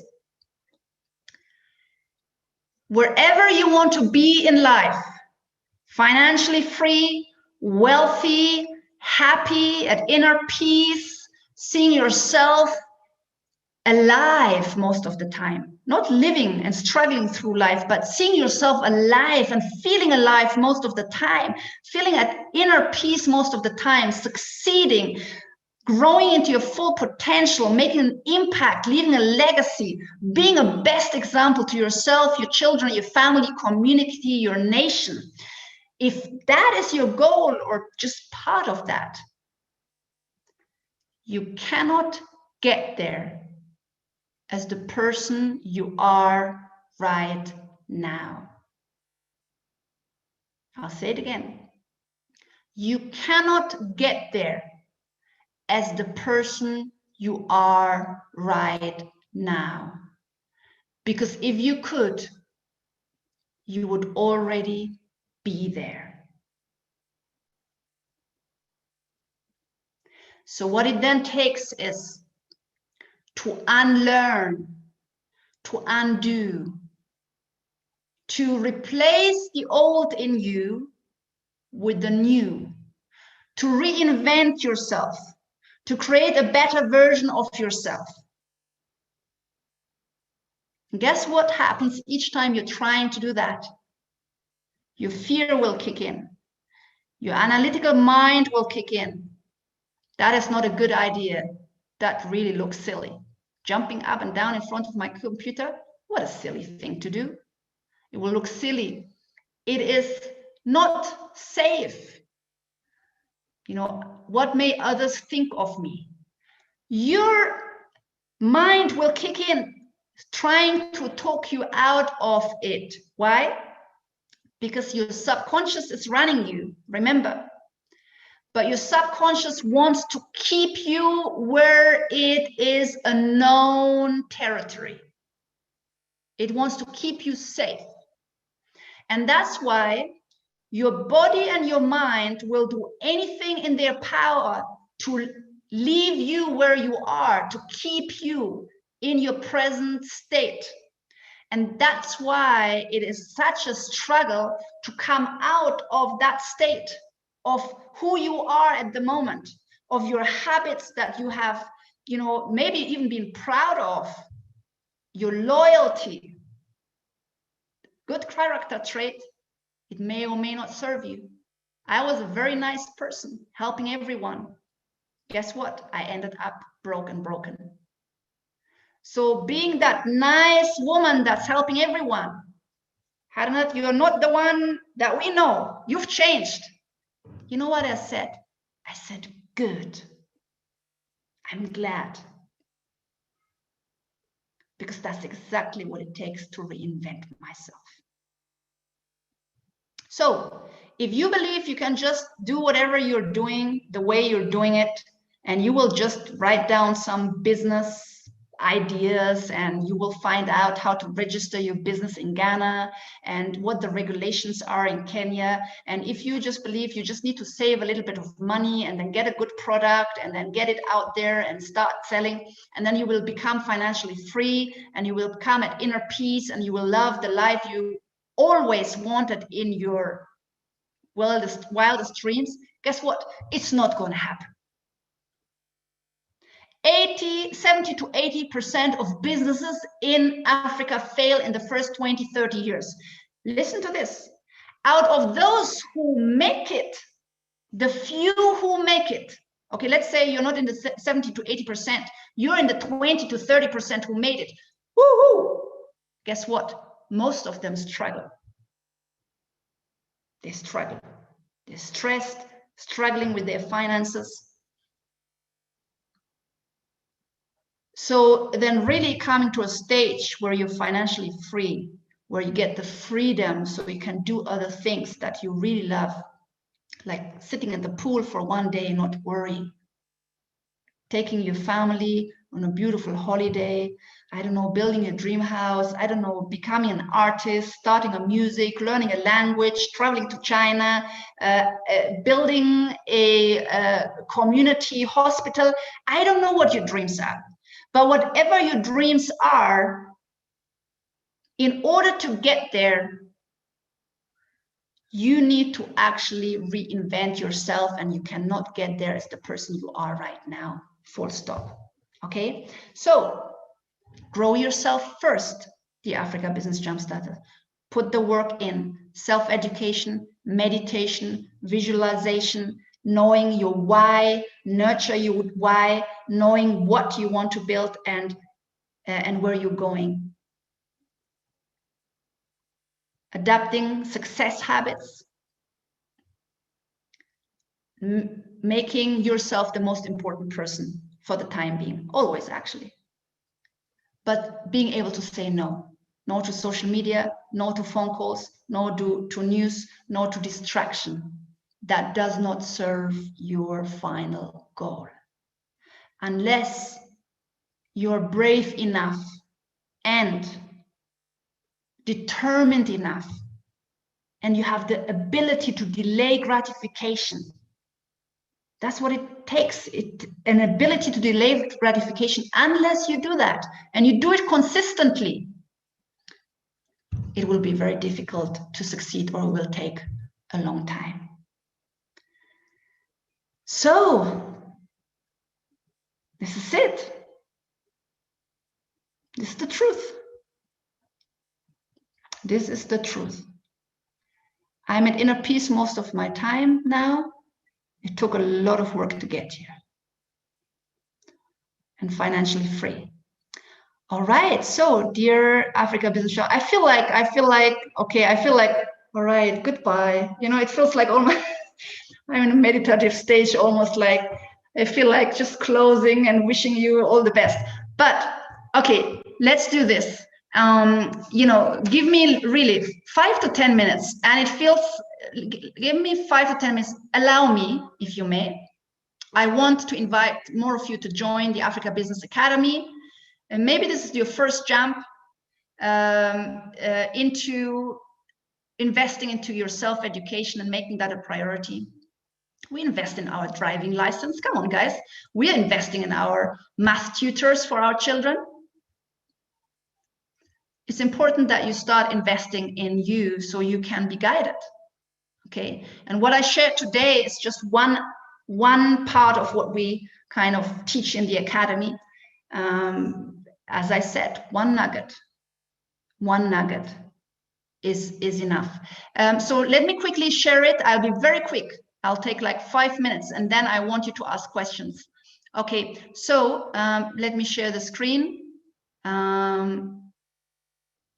First of all, am I allowed to share it with you? Can you let me in the chat box? Am I allowed to share it with you? Maybe I should ask for your permission. Am I allowed quickly to share the Academy membership and then we go into Q&A? Okay. Yes, please. Yes, please share. Yes, yes. Okay, fantastic. Thank you so much. Yes, please. Excellent. Okay, so let's do this. Let me share the screen. The reason why I put together the Africa Business Academy is because I used to get hundreds of emails in regards to, oh, Dr. Hunt, can you help me? Dr. Hunt, I have questions. And the problem really was that I get hundreds of these emails and there's no way for me to build the Africa Business Academy in the spirit of making Africa business advice, as we've learned today, business advice and mindset advice. So all three, Africa business advice, and mindset guidance available to you in an African business context. I've been trained by American trainers for thousands and thousands of dollars. No, make that 10,000s and 10,000s of dollars. None of them was interested in Africa. I still needed that training. We do everything that we teach in an Africa business context, investment context, if you don't want to start your own business. And I have created this group in the spirit of flexibility and freedom. You can come live to a session like this. We have a session like this every week.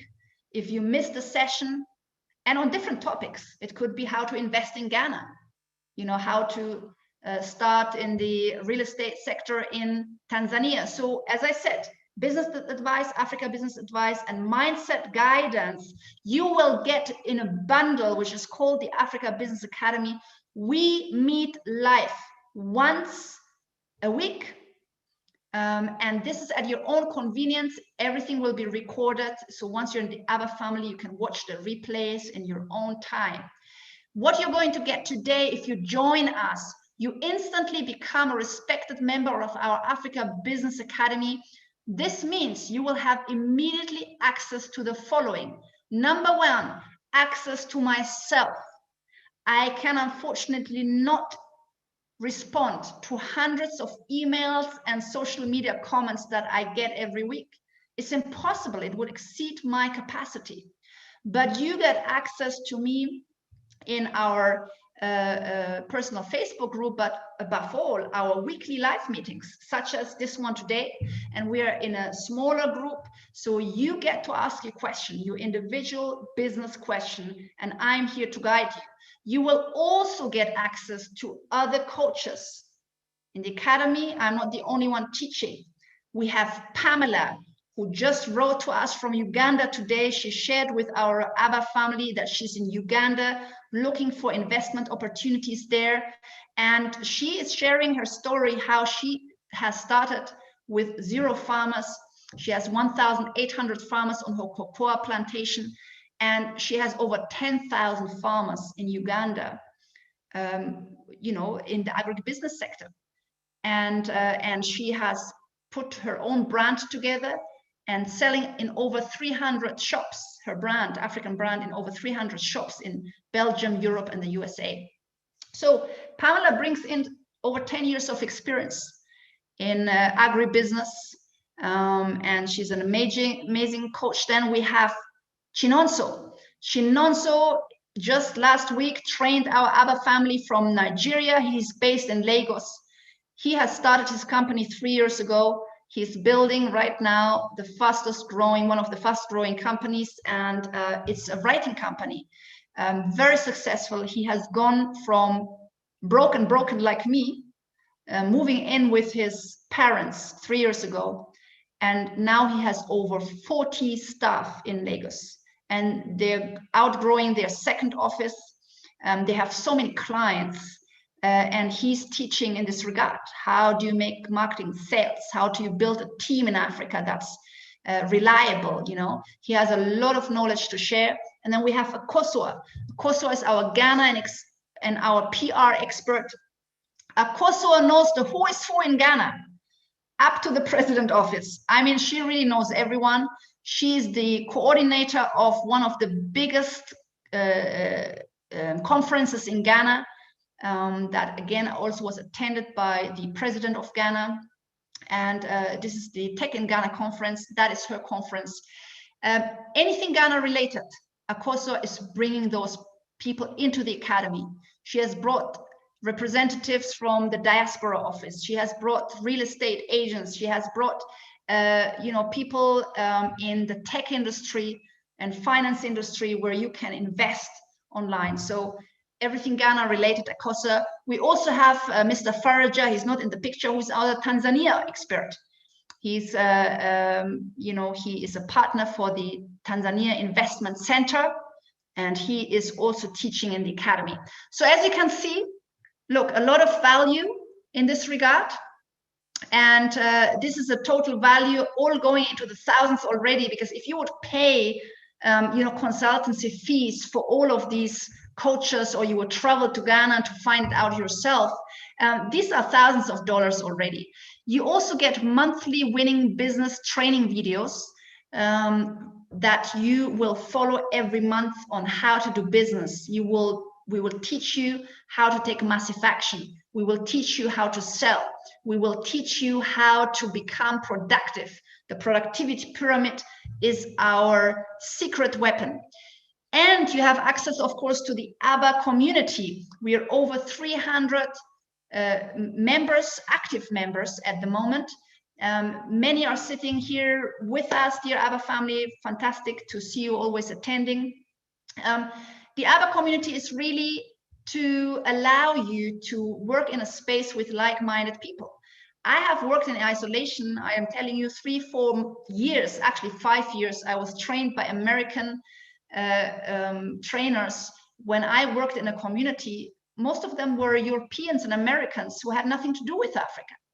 But you will be trained and engaged in a community that has similar aspirations than you, with similar backgrounds, Africans from all over the globe, friends of Africa, people who want to make a positive impact on the continent of Africa, build ethical businesses, and create a better future for themselves and the continent, and become financially independent.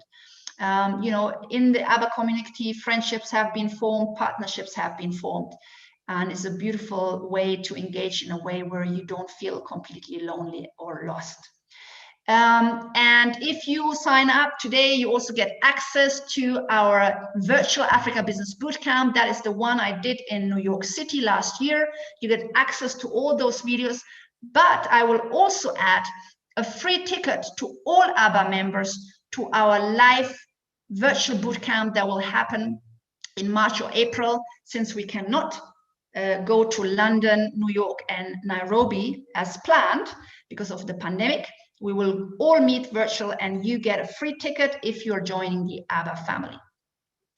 So today, guys, you can get started for $97 a month. That's your investment. $97 a month. And you get access to all of that, plus more, actually. There's a lot of things I have not mentioned. For example, the access to our online business missions. I have pulled together opportunities and partners and government stakeholders from Kenya, Tanzania, Ghana, Rwanda. All of that is online accessible. And this is your investment, $97 per month. If you are in the Zoom live, you can click on the link that Crystal is sharing. And if you are in the YouTube, then just revisit the replay, and you will find the link to join the Academy in a couple of hours, okay? And if you're watching the replay, you will find the link under the YouTube video. So really, we're closing tomorrow. That is it. I mean, we had like 2-3 weeks of the Great Reset. I have done a total of nearly 9 hours of teaching you for free, 9 hours teaching and Q&A. If you want to continue in that spirit, in that momentum, if you want to start your self-education in an African context, well, let me know, tell you, I'm the only one who provides it, who provides a package like this in an African context. There are a lot of teachers out there, amazing people, Americans, Europeans. Unfortunately, there are Africans that, you know, you can invest with them, things like that. But to have a real proper training like that, in-depth training with access to several coaches and several business aspects across Africa, we're the only one in the market. This is your chance.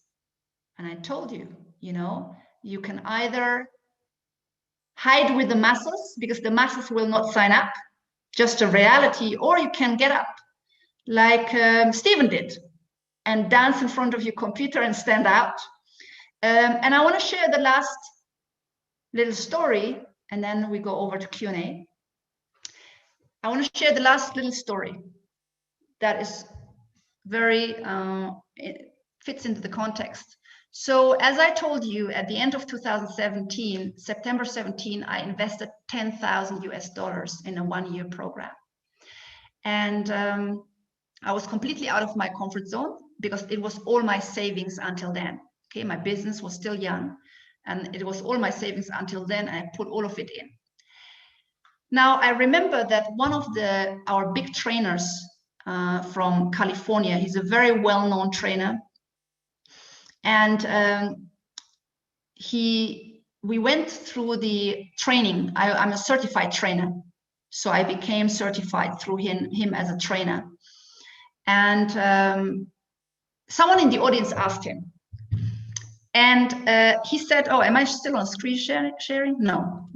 Someone in the audience asked him, and someone said, you know, trainer without, his name is Blair Singer. He's a friend, best friend of Robert Kiyosaki. So maybe from Rich Dad, Poor Dad, some people may know the names. So someone got up.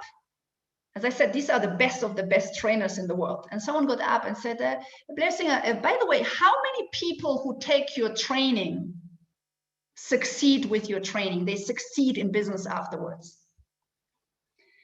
And that question came from the middle, somewhere in the room. And he actually left down to the stage, left the stage, and he walked up to the woman who had asked the question. And he said to her, listen to this. He said to her, "Let me tell you something. The majority of people, the masses, will never sign up to a program like this. You're sitting in the room because you're standing out. The masses will never attend a training program like that." And then he said, "But among those of you who are already in the room, the majority will not sign up to my program, because that is just human behavior. The majority will not sign up." And then he continued, "And the majority of those of you who do sign up to my program will not see it through, because life and distractions will come in between, and you will not walk to the end and implement what I teach you. So the majority will not succeed." And he said, "Therefore, you're asking the wrong question. You shouldn't ask how many to succeed.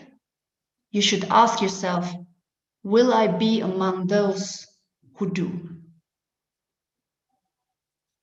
And that comes from a multi-millionaire who is teaching the likes of Singapore Airlines, L'Oreal, and who is one of the leading trainers across the globe.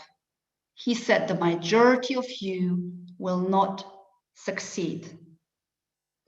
The question is not how many who took your program are succeeding, but will you be among those who will? So as you see, the majority is not going into the room. Those in the room, the majority will not buy. Those who are not buy, those who buy, the majority will actually not see it through. Again, that is the reality. The question is, will you do what the masses do, or will you step out? And maybe today, this is your first chance to do something differently. Remember, you cannot get there as the person you are right now Otherwise, you would already be there. And therefore, it is paramount that you start changing the way you think and the way you make decisions. And this may be your first chance to do something different and to not do it the way the old you would have done it. I invite you again. Join our Africa Business Academy. You find the link in the Zoom chat or under the YouTube video of the replay. This is it. I invested a total of $60,000 US, 60,000 US dollar in 2018 and 19, over 2 years. 60,000. That's where I am, why I am where I am now. Okay, working towards my million, paying my house and land in cash, and being relaxed and at inner peace most of the time. So you will not get me worried or worked up or angry easily. I've changed as a person because I had a very strong why, and I made an unapologetic decision to get there. The journey never ends. It will continue for me. But let me tell you, things that would upset me or worry me or frighten me or make me sad or depressed in the past, they don't anymore. And that is the self-growth. And sometimes I feel like, oh, I don't care. It feels like I don't care and I feel a little bit guilty. Is it because you don't care? You should really feel upset about it or really feel sorry or sad or depressed or angry. But I'm at inner peace most of the time. And therefore, everything that's around me doesn't get to me as it would have been in the past, okay? So the beauty of business growth, if you really do the work, because you have to grow first, and then the business success will follow. I say it again, you have to grow first, and the business success will follow. It's a beautiful work because you will become a better person, a version of yourself, happier and more balanced. That's it, Q&A. You guys are amazing with your patience. You're amazing with your patience, your focus. Fantastic. Okay, great. So let's do a Q&A. Not too long because I have actually, sorry, Crystal, I set maximum 2 hours, didn't I? I set maximum 2 hours. So, Crystal, so I mean, you've just shared the link, Crystal. And please, you're free to go if you have to, because Crystal is also homeschooling her boy. Okay, so, and boys, if you're still watching upstairs and you're not being distracted by anything else, then I will come soon. Okay. I'm sure my boys are just saying, oh my God, she's so embarrassing. All right, they say that all the time. But I'm like, good, because that means I don't fit into the masses. Okay, so who goes first? Visible goes first always. Be visible in life and in business. Visible always goes first. Let me see. I'm going through the videos. Let me see who has a question. Yes, Dr. Jones, go ahead, please. Oh, I need to allow you to unmute. Okay. Yes, please, Dr. Jones, go ahead. Hey, hello, Dr. Hanet. Fantastic. Thank you for that really inspiring story. I've got a question. Yes, now, please. The adage, money is the root of all evil, is not African, but is really shutting us down. Explain something a bit more, how we can break out of this. Okay. Yeah, thank you for that question. You see, I think money can be a tool of both. It can be a tool of evil, and it can be a tool of spirituality and good, doing good in the world. Unfortunately, I think most of us have either experienced or been told that it is the root of all evil. And for a long time, even in Africa, it has been, and it still is. If we're looking at the minerals and the DRC of Congo, the DRC, Congo is one of the richest countries in the world, let alone Africa. However, it's the poorest right now. The people are the poorest because of the exploitation, where money plays a role. It's the root of all evil. And then, of course, a collective mindset that we all have. And I think especially as people of African descent, be it because we have been raised and born and raised in Africa, or be it we're descendants of slaves or diaspora, I believe even, especially in the Black community, African community, we have a collective mindset of victimhood, poverty, suffering, exploitation, and lack of trust and fear because of the history where money was the root of all evil. And we have experienced collectively so much injustice. And that, of course, plays out also how we then lead our own lives, because that imprint is not easy to undo. And it's been carried forth through our parents into ourselves, you know, through our generations. However, once you learn that the money can also be spiritual and do a lot of good, let me give you an example. Let's say you're making $1,000 in your business serving Africa, or you're making $10 million in your business serving Africa. I can let you know, or it's quite clear that you are serving Africa on a much larger scale if you make 10 million in your business than being just the owner of $1,000 per year or per month. So with serving people, your income will increase. The more income you will make, the more impact you're making in Africa, the more influence you will have. We talk a lot about our corrupt leaders and, you know, and all that, and we have them, unfortunately, more than corrupt. Some of them are criminals across the globe. Across the continent, I wanted to say. But the more visible you are in business, if you have a multi-million-dollar company and you're visible, guess what? You're suddenly becoming a pretty influenced person yourself. And if you have a good heart, you will inspire, motivate, empower millions around you. That is the beauty of money and influence.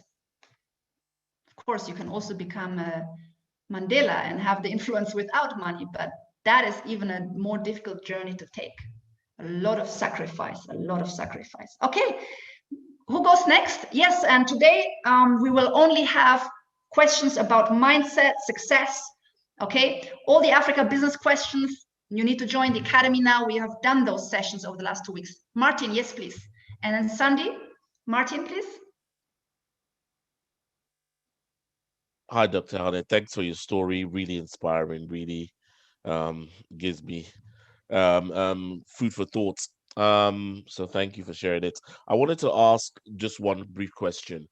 In your journey, obviously, you moved from place to place. You were in Eritrea, then you went to London, you moved to Germany, and then obviously you moved to Rwanda. Whilst you say we work on ourselves, how much does environment play in your ability to be successful or make money?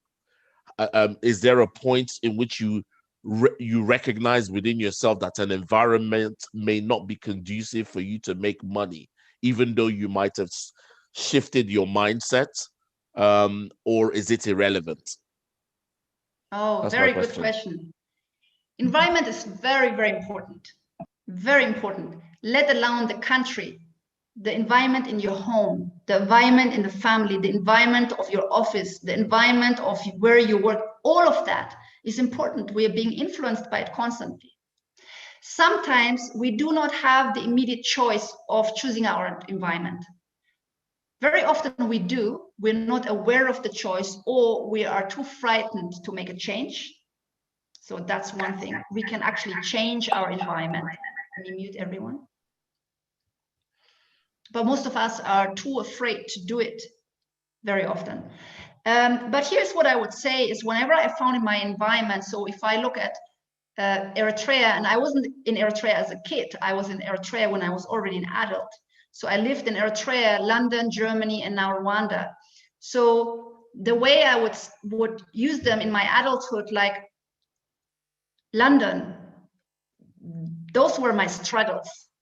London were my struggles. That means like it was the tough life in London for me during that time. So I think London was my learning about the struggles, the pain, and saying, I don't want that. And I love London, by the way, now, because it has taught me life. I've lived in London for 13 years, but I take that as part of my journey. Germany was then about rebuilding. I isolated myself. It was quiet.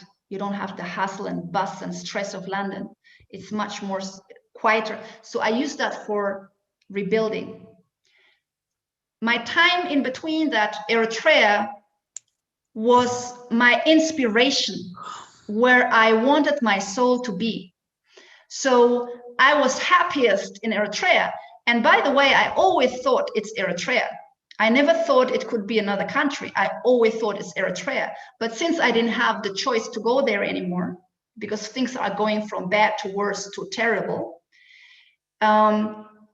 it wasn't a choice. So then I looked for another country, which was Rwanda. And part of it is Rwanda is in many ways, you know, the quietness of the life here is very similar to Eritrea. It's small, it's quiet, and I like that. It's safe, it's, you know, and I realized Eritrea was my inspiration, and now I found it in Rwanda. In Rwanda, my heart opens up. My heart opens up, my spirit opens up. So here I'm at inner peace, the same inner peace I have felt in Eritrea. I never found that inner peace. This is me. I never found the inner peace in the UK or Germany. But having said that, now I travel to these countries as my new version. Now I know how to bring my inner peace with me. But it's been a journey. So wherever you are, Martin, sometimes it makes a big difference, but sometimes we do not have the choice, I believe, to quickly make a change. Wherever you are, use that experience, even the fact that you can't stand it, use that to power your engine to go towards what you really want. Yeah. Reaffirm that, okay? Thank you very much. Welcome, Martin. Hey. Yes, please. Oh, is your name Harnat? Yeah. Hey. Oh my God, that's beautiful. Thank you. That is such a rare name in Eritrea. Yeah. Okay, fantastic. Yes, go ahead, please. Okay. بتقدرني حتى يقل? Well, I can understand absolutely, but the rest wouldn't be able to understand you. Go, do it quickly. اوكي انتي ديفرنت ناي 497 كخفل نورحي اجين قا 909 عمت انتي تديفرنس ناتو. Okay, this one is the academy. So the 97, you were talking, I think, about the importing program or the Quantum Leap. So the academy is $97 per month. ده هارد importing program خا وسخلكي إمارتي. أو قلت مالك خاطري لما سأتخو كود متين كود حبي دبل ده عينت كود قدور. Okay, so what you can do, Harnat, you can write our customer support at info@, and Crystal will guide you. Okay, thank you. Okay, you're welcome. Hi. Right. Okay, fantastic. I met Harnat. Fantastic. That's so beautiful. It's very rare. It means freedom, by the way. Our name is from the freedom struggle. We are freedom fighters, children of freedom fighters. That's why we have the name. Okay. Go ahead. Yes, so Harnat, you can email Crystal and she will assist you. Yeah? Hi. Okay. Yes, please. Who is next? Joseph? Yeah. There's something that you said about like the mindset. So like there's this mindset more so in Africa that you must get good education and so that you can make it in life. And I've heard you have said a point that education will just make you to get a payroll, and like being creative will make you to be your own boss. So like, can you clarify on that? Because like most I'm a young guy here in Kenya, but like here we are more bombarded with academics. I'm a good student, yes, but I feel also like you need to be given your space, just like the Steve Jobs and Elon Musk. Like, you don't need to be much into books, but you get what you want. So like, can you explain on that? Mm-hmm. So Joseph, let me ask you, where are you in your part of the journey? Are you like finalizing your studies? Are you in a job and you want to go into business? Yeah, like I'm finalizing my academics, but what I'm studying, I don't want to do it. Like, I want to get into business, you see? So like, it's as if you're doing a degree for your parents. Yeah. Yes, you're not alone. I mean, I didn't do it for my parents, maybe kind of. I didn't really have the pressure, but many have. May I ask what you're studying, Joseph? Pardon? What are you studying? May I ask what you're studying? Oh, I'm doing architecture. Okay, all right, okay. So here's what I would say. This is the old mindset. The old mindset, the old world, be it in the West or in Africa, was get a good education. And when you have that, your chances to a better life will increase because you will get a job or a good job which will pay you, and then you can kind of lead the life you want, which for most people means paying your rent or your mortgage and going on holiday twice a year or once a year. The world is changing, Joseph and everyone. It has been changing already, and it continues to change. And it's changing at a very, very fast pace. So forgiven are our parents or the older generation, or even those of us who are still trapped in that belief that your education will set you up for a better life. There's of course value in education, and so many millions of children or people do not have access to that. And it's very, very valuable in terms of learning how to learn, understanding the world. But really the world as it is coming to existence in today's time, it doesn't need the traditional education system anymore. That's just a fact. It's going to be based on technology. It's going to be based on artificial intelligence.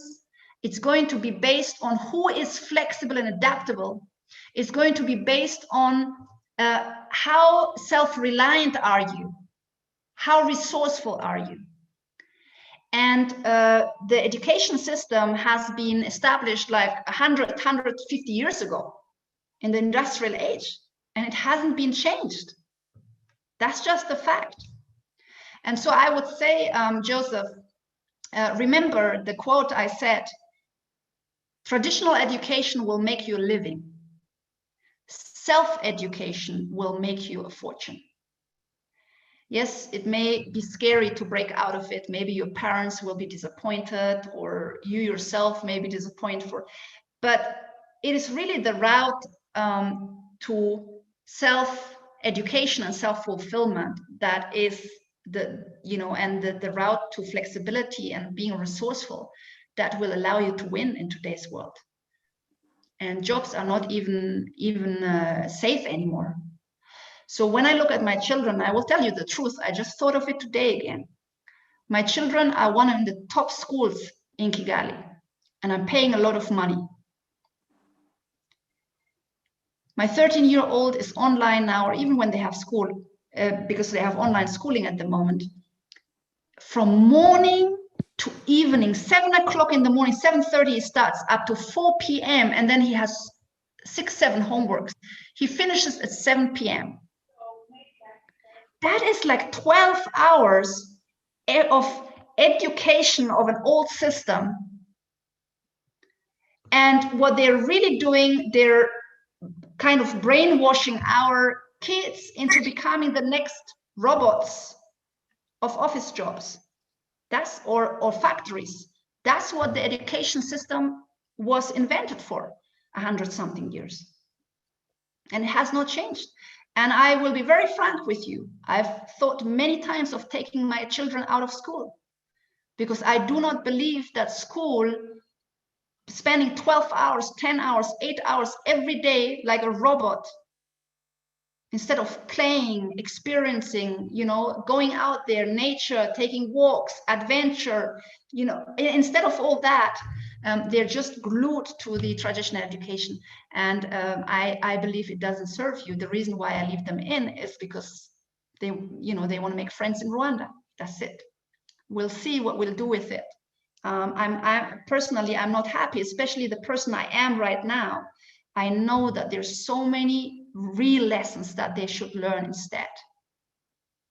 I mean, I teach them a lot. I teach them about money. I teach them about habits, success habits, because I've walked the talk. I can teach them, but I don't have enough time because they are busy doing their homework until the end, late evening.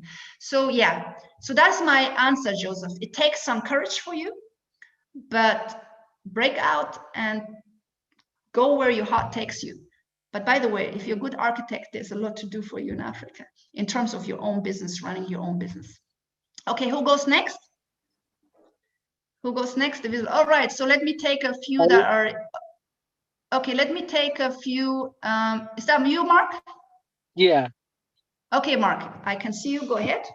Sorry about that. So I'm just getting in and I'm a little behind, but I had a question about starting a business with, I'm trying to get into green construction with container home concept. We're doing a lot of that here in America. I'm in the United States, and my family, we're going into container builds like that. And I was wondering, how do I, two of the questions. One, is that a thing? Is that something that's acceptable now in Africa, anywhere? And how do I get started and where do I go? Or are there companies, firms that's already doing that I can partner with and go from there?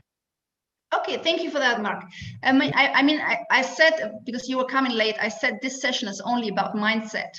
And you're asking an Africa business question. I will answer that one quickly, but we had these kind of questions over the last 2 weeks. So overall, one of the biggest challenges in Africa is affordable housing. Affordable housing is, for example, one of the big agendas in Rwanda, Kenya, Ghana, a lot of countries, because we have a lot of people, but not enough houses. So government is looking for people who can bring solutions that are fast and affordable. So there are a few people who do container houses, but they're really in their minority. It hasn't really taken off yet, like we see it taking off in the West. In the West, there's an entire tiny house movement, you know. I mean, millions are building now their tiny houses and containers. That you do not see it in Africa. In general, I think, especially for people who could afford it, maybe it's a beautiful home, they would, you know, it's still very much keeping up appearances in Africa. So if someone from the middle class and someone with money in the West would happily and proudly buy a container house and show it off on YouTube, that's not the case in Africa. You know, they would feel more embarrassed. So because it's very much still keeping up appearances, especially if you're someone with money. For the poor, it could be a solution. However, I believe come with the economic depression, we are seeing the pandemic continuing and then a great economic depression coming globally. We talked about this in detail. Families will also be affected in Africa. I'm talking middle class. And I believe going forward, we will see more and more people looking for simpler ways of life, simpler, cheaper. And then, Mark, you have the African diaspora who looks for cheap ways to get housing in the US, in Africa. So I think a good way to start it is to actually offer your product to the African diaspora. who are coming. And then I would start with Ghana, simply because the biggest kind of repatriation is to Ghana, from the US to Ghana. So that's a good way to start. But yes, we have a few people who are doing it on the continent, small entrepreneurs who have started it, and who are doing great things. And one thing that works in Africa is if you do something great and you can demonstrate it. So you could have, for example, a demonstration house that is beautiful and showroom, and then you get the local media and people are amazed and so on with what you have built and done. You know, the word will spread. The word will spread fast. And once one of the who moves into your container house, the other guy wants it too, and then suddenly you will have big demand. So the word will spread fast, but it will take some time for you to build up to that, I believe. I would start with Ghana if I was you. Dr. Harnett? Okay. Yes. So yes, Sandy, I have called you Sandy, and then Lamin, and then Tim Habte, and then Chakandra and Awad. Okay, go ahead. Yes, Dr. Harnett. Thank you very much for your presentation today. I always appreciate your presentations. I learned so much. Speaking of which, I am an attorney by practice and training. However, in my undergraduate studies, I studied business. 2 of my years were spent at what we call an HBCU. I don't know if you're familiar with that, but it's historically Black college and university.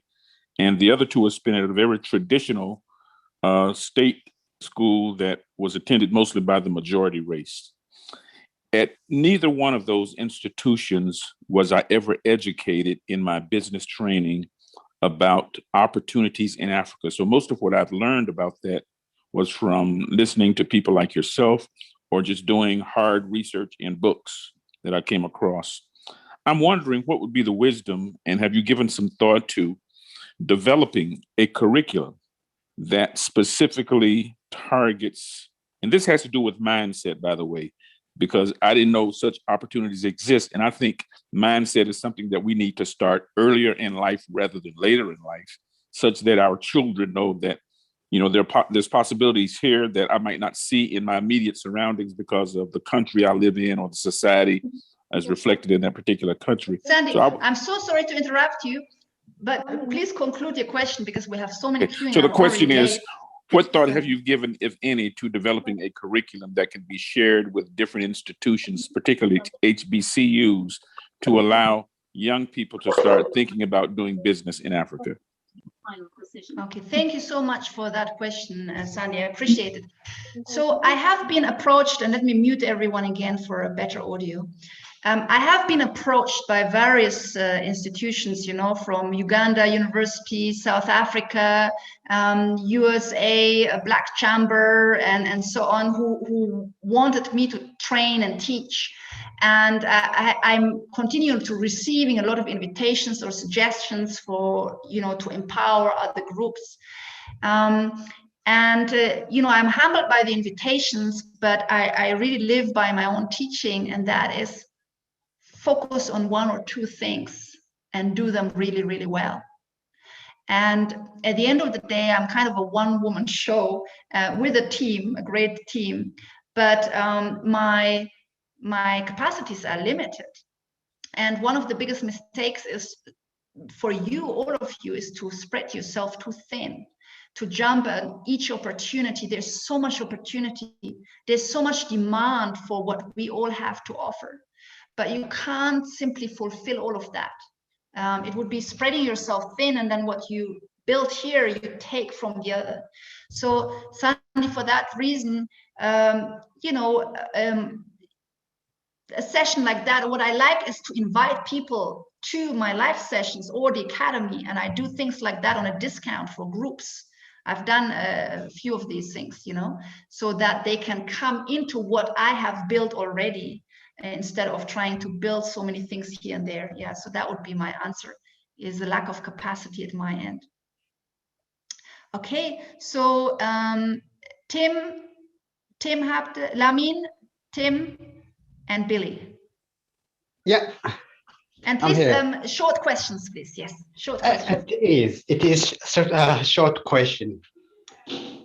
So first of all, I'm Hafta Maria from Eritrea. And my question is regarding meditation. When I'm doing meditation, am I supposed to have a goal or a vision first? That is my Okay, question. fantastic. All right, yes, Hafta Mariam. So what I would say is, the first thing when you meditate for the very first time, it helps to do a guided meditation. So guided meditation, you will find them on YouTube, and you will find them around certain topics. It could be about relaxation, it could be getting rid of negative thoughts, it could be fulfillment, relaxing. And so having a guided meditation will help you, because the person, the guide, who does the meditation will kind of tell you what to do, will tell you to breathe, will tell you to relax, how to breathe, what to think of. And I would start like that. That's how I have started. So because that will allow you to get familiar with the process, because at the beginning, if you're doing it yourself, you don't know really what to do. So when I was doing meditation for my money mindset, there's a lot of meditations around that. So the person in my ear with headphones would tell me, and there's a beautiful river, and you're sitting at the river, and then coins are flowing down the river into your lap or something like that. So he's telling me the images, and then I will just go with that. So that's how I would start if you're new to it, around whatever topic that feels good for you. When you're then more advanced like me, then there's meditation, which is really around understanding, to opening the door to your consciousness and getting out of yourself. So that means like you're not you anymore. You're not thinking about who you are, where you are. You're trying to separate yourself from the person you are, the place you are. And that now allows space to visualize whatever else you want in life.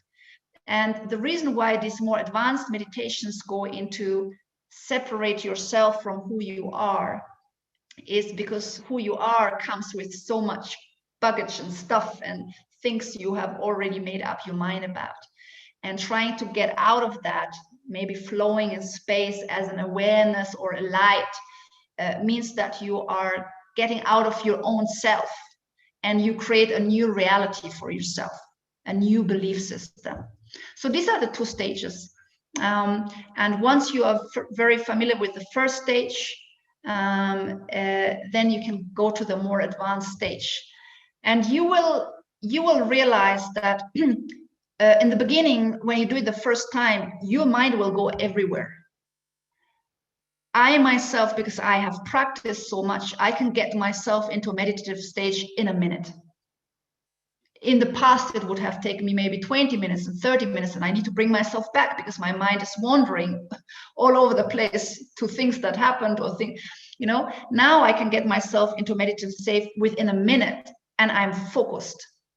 And so it takes some practice, but those are the stages I would take. And I would start with like 10, 15 minutes, and then you can go up to an hour. I do usually an hour meditation per day.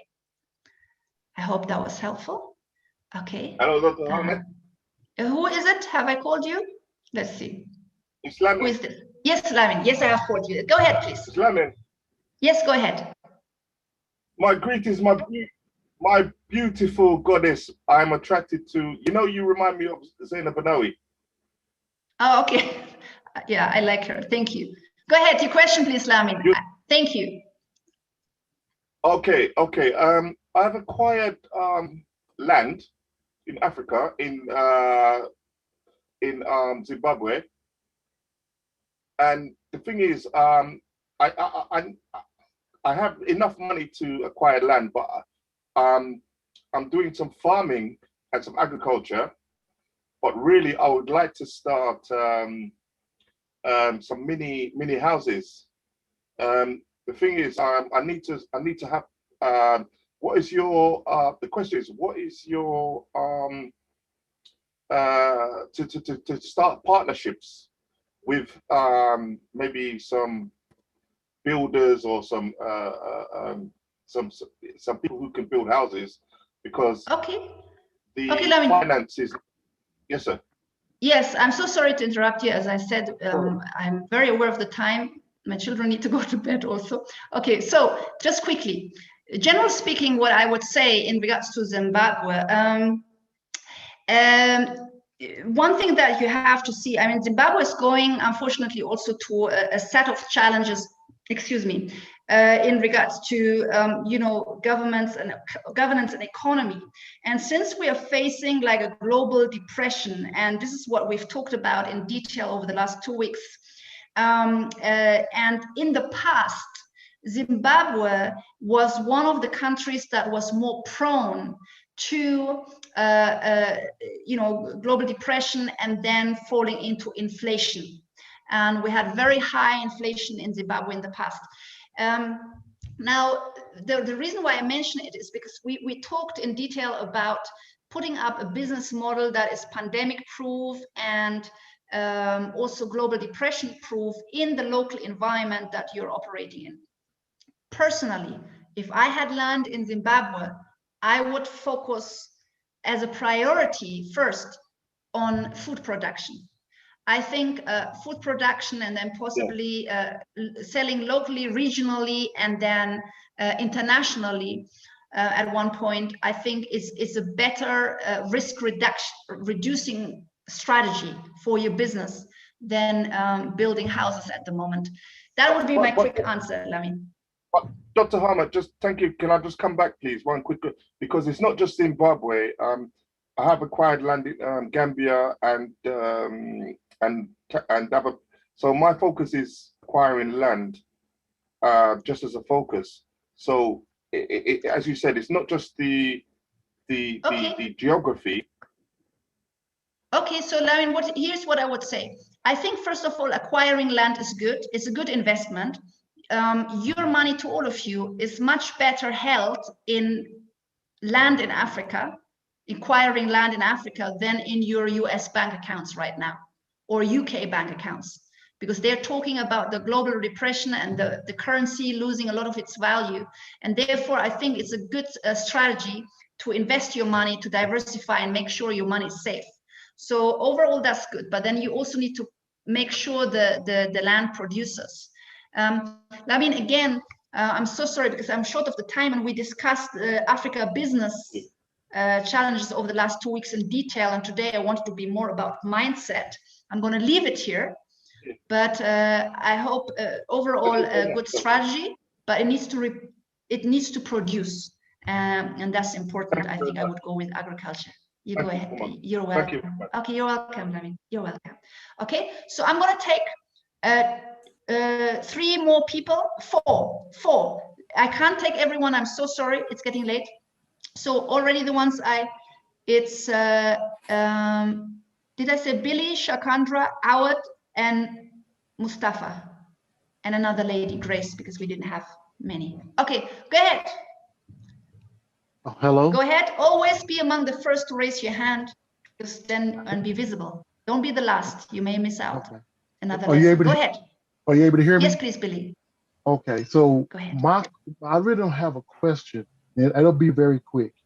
I'm from the U.S., so I don't know anything about Africa, right? So there has to be some type of meeting that we can have with you and African Americans, so we can ask our questions. Like the gentleman before, he was talking about HBCUs, the things of that nature. I'm not talking about necessarily that, but there's questions that we as African Americans want to know, because we may have businesses, but we don't know if it's even compatible to Africa. Like, for example, I have a business. I teach IT, like Oracle and Microsoft applications, but I'm in the United States. Do they even have internet like that in Kenya or Ghana to be able to do that? So just you don't have to answer that question, but just those type of things that African Americans, we really don't know. We don't know what capacity that we can have with our continent. Okay, thank you. Yeah, thank you so much, Billy. Thank you so much. You know, one opportunity to really engage continuously in meaningful ways, again, is to join the Africa Business Academy. I would say more than half of the participants in the ABBA family are African Americans. In fact, most of my clients are African Americans. And maybe you're happy to hear that. So there are a lot of African Americans who are coming to Africa for the first time. We had one, you know, we have them in the ABBA right now. Some have been doing it with me when I did the business missions. Some are going on their own. But we have a lot of African Americans building their businesses in real time. And this trend is just growing very, very fast. And I think it's important that you find a community to become part of, you know, so that you can continue to learn, to engage and make progress. The Academy is one community. There may be other, you know, there's like the Black Chamber of Commerce, things like that, who also do more and more in Africa. So yeah, I mean, it's happening, and the trend is growing very fast, especially with things in the United States going from bad to worse. People are looking for alternatives, and Africa has a lot to offer. If you're coming to Africa to the first time, I would definitely choose, what I call an easy country, a country that has good regulations, that is safe, you know, where you can navigate. Rwanda is one example. Ghana is another. The Gambia, Botswana, Namibia. These are countries that are small, that have a good business environment. The Gambia is a little bit, you know, a bit further down in regards to ease of doing business.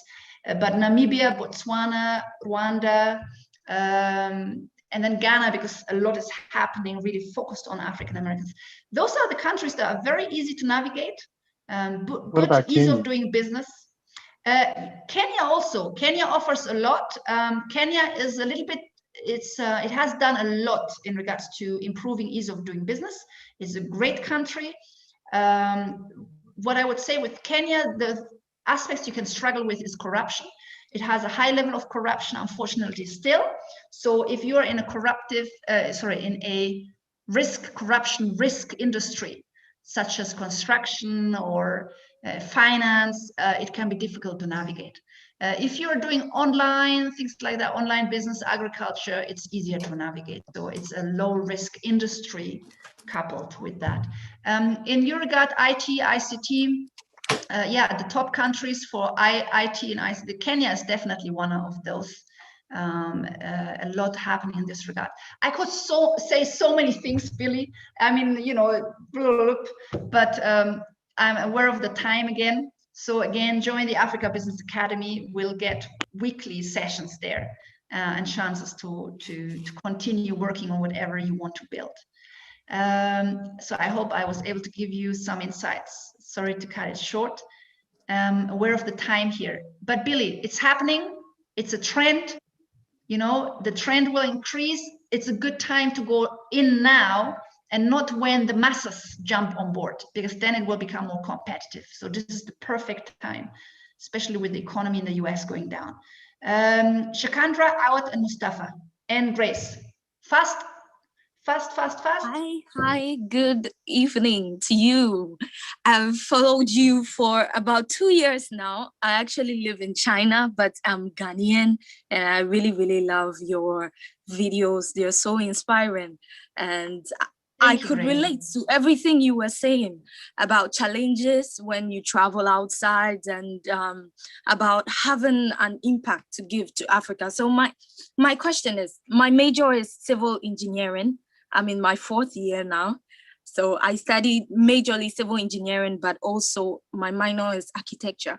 So I feel like the African mindset concerning construction and concerning women taking the lead in certain roles are still not developed. And I can see you're making it.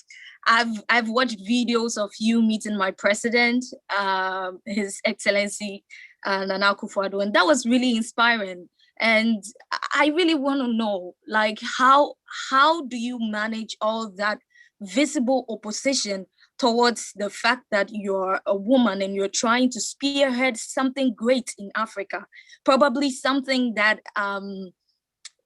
basically you can see the opposition because of the sexuality.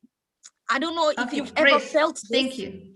Thank you. So I would like you to just expatiate a bit about this, because I really appreciate you in terms of that, and I would like to know how you handle that. Thank you. Okay, thank you, Grace. So no, this is a very good question, and it's not the first time. You see, here's the thing: the world is full of prejudice and injustice and inequality, be it against Black people, be it against women, be it against, I mean, the list just goes on. It's part of human nature, no matter where you are. So what I believe is it's important that we are aware of it, because if we are not aware of it, we cannot change it. And what I believe in is build to replace the old, build the new to replace the old. So I try not to put into my awareness that people are racist or people will not take me serious because I'm a woman. Because if I play this in my mind every single day, guess what? I will experience it manifold. I will see it everywhere. And that will take from me my personal power away. It will make me angry. It will make me worried. It will make me, feeling treated unjust and so on. So what I try to do is, I try to be aware of it, but I try to, what's the right word? To focus on what I want to build so I can replace it. Now that is often, of course, it very much depends in the situation you are. If you are in the middle of a system that is completely racist or unjust, or kicks human rights with every in every part of the society, it's very difficult to say, oh, don't make it a part of you. So I have to say I was fortunate in a way that I say, okay, I'm in Germany, I'm in UK, I'm in Rwanda, I can choose. And within that choice, I decided not to make myself a victim. So may it be that people are racist towards me in Germany? Yes. May it be that people are not taking me honestly as a woman here? Yes. But I'm not playing it in my everyday reality. And therefore, guess what?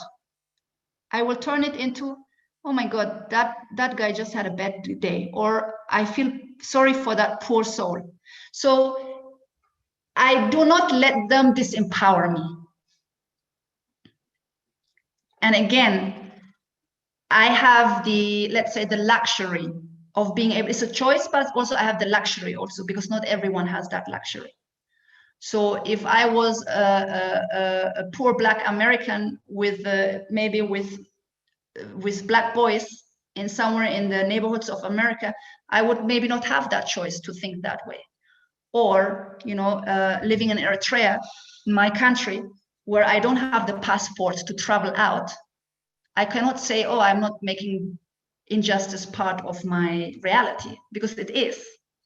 But you, Grace, as a woman, Ghana is a free country, and it's in your power to, this is my belief anyway, it's in your power to focus on your own empowerment and to focus to rebuild or replace the old system with the new. How? By building something that will put the men you feel are not respecting you, will put them in the shadow. That's it. And by replacing the new, you know what you will do? By building the new and replacing the old, you will dissolve the old. And this is actually very powerful for all of us, no matter where we come from. Eritrea is always in my mind. It's my heart and my soul is in Eritrea.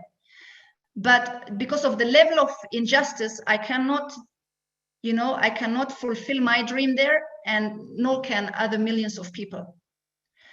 Now, even what I'm building now, what I'm building now, I'm seeing myself as replacing, it will trickle down in Africa. The success we are building, we are replacing the old system with new generation, with a new level of you know, accountability, tolerance, building for the greater good, social responsibility, all of that. And I believe if there are 100, then 1,000 and 1 million people doing it in Africa, guess what? The old systems, be it the systems by man or the systems of injustice by powerful other men, sorry, men are taking the beating here, it will be replaced. It will take time, but it will be replaced, Grace, and you can play a role in that. So become a warrior. Thank you. A warrior, Thank you very much. Warrior, not a worried I'm victim. truly encouraged. Thank you very much. Yeah, thank you. Grace, that's it's complex. I could say so much more, but in essence, that's what I would say. Okay, Shakwandra, Awad, and Mustafa, go ahead. Hello. Hello. Can I go ahead? Yes. Okay. Okay. Thank you very much, Dr. Harnett. My name is Mustafa, as appears. I'm Sudanese and resident in Saudi Arabia. I have a project in Kenya established 15 months ago. It is a mushroom project, actually. The problem is that the wrong people there in Kenya, as I could not be able to be there all the time, and the pandemic of COVID-19 affect my ability to travel frequently there. So my problem now is the wrong people, either the employee, workers, or consultants. The lack of credibility. I am seeking advice from you, and I have no problem to register in your platform, but this is really my problem. Thank you very much. Okay, you're welcome, Mustafa. And it's so wonderful to have you here. We don't have people from Sudan often, but I've worked in Sudan myself, and I absolutely love Sudan. So what I would say is, it is very important how we are selecting people to work with us. So usually, very often when you have people that, and I know I'm going to business advice here, but we said 3 more people. Usually when we employ people, we very often get referred to, or there's family members, friends we know, people we come across, and then we employ them and they let us down. I think it's very important, Mustafa, the route you take. Whom are you employing? So number one thing you could do is that you go to industry associations. So there's pharma associations, and that you are looking for reliable references from them. So basically you want a government body or a reliable body to introduce you to experts. All right. So instead of taking people that maybe you met or someone said, oh, you know, this guy can do it, go through professional avenues. Again, there's the Ministry of Agriculture or the Pharma Association, Agricultural Association, and you can ask for referrals to consultants. Then you can also go to the university where you have like the College of Agriculture or the Department of Agriculture, and to the people who have graduated from that university, for example, yes, Mustafa. Yes. This is what happened exactly, Dr. Harnett, but unfortunately, all of them failed. Yeah, they are trying to fail. I hear you. It's a big challenge. It's a big challenge. We actually had an entire session in the academy on how to put your team together so that they're reliable and they work with you. Chenonso, one of our coaches, he's an expert in that. Excuse me. So I think, Mustafa, one of the problem is, and there's so much I could say, and probably it's not going to be enough now because I'm aware of time. But usually the problem, if people don't stick with you, is because they only see the money and they see themselves as replaceable. So when people don't have a motivation to stay in the team or to walk the extra mile, And what probably has happened is that they cannot see the bigger picture of how they fit in. So one of the important things that you need to do, Mustafa, is to talk about the vision. Why are they working with you? Why are they working for the mushroom production? What is your bigger vision? What are you trying to achieve? What are your goals? How are you making them owners in your business? Not just some employees that you say you're happy with or not happy with, and if they leave, you will replace them. So that takes real skill. How to build a team and to empower them. And unfortunately, I have to say, it is not enough to just offer someone a job and a paycheck, especially if you're not there. People will go and leave and deceive you, and it's a common problem all over Africa, or anywhere really, but especially in Africa. So I'm sorry that this session will not be enough to consult you properly. All I can say is, exactly, Doctor. Yeah. Exactly. So just I want to go there and to discuss this because it is more complicated actually. Yes, it is. I Thank know. you. Thank So you. as I said, Yes, we have Chinonso. He's an expert on team building. He has over 40 people in his team, and hardly anyone is leaving. And so he breaks down exactly what it takes to build a team that is reliable and stays with you. But one quick tip I can give you, Mustafa, is contact the African Leadership University, ALU. We have people in the ALU in Rwanda and in Mauritius. These are people who have a very good work ethic. I have hired two, and I'm absolutely amazed. They're going the extra mile. I'm so amazed that it's beyond what I expected. They're going the extra mile. And if you're in the room, Frank and Ange, you should know I am proud of you. So this is a good way to hire some people from the African Leadership University. They have students who have learned to become productive and to go the extra mile. And I would contact the administration. This is for all of you looking for team members on the ground. And they come from all over Africa. So that is one quick tip I'm giving you here. For free. Thank and you Mustafa, very I'm much. so sorry. Yeah, the time is very short. Okay, no, it's okay. Thank you. Yeah, you're welcome. And I think it was Awad who was last. Yes, please, Hello. Awad, go ahead. Yeah, can you hear me? Yes, please. Yes, please. Okay, sure. Thanks. Thanks for the chance, Dr. Harnett. My name is Awad Gideon. Actually, I'm fascinated by the story you have each other. It actually touched me also. We've kind of the similar story. I'm from Eritrea, actually. I've come across the same scenario, and there you have mentioned all the problems that we face in Eritrea. I came just before 2 years to Ethiopia because I couldn't achieve my dreams. I was not able to get a passport to do my scholarships and everything, and also to start a business there. So I'm actually currently living also as a refugee in Ethiopia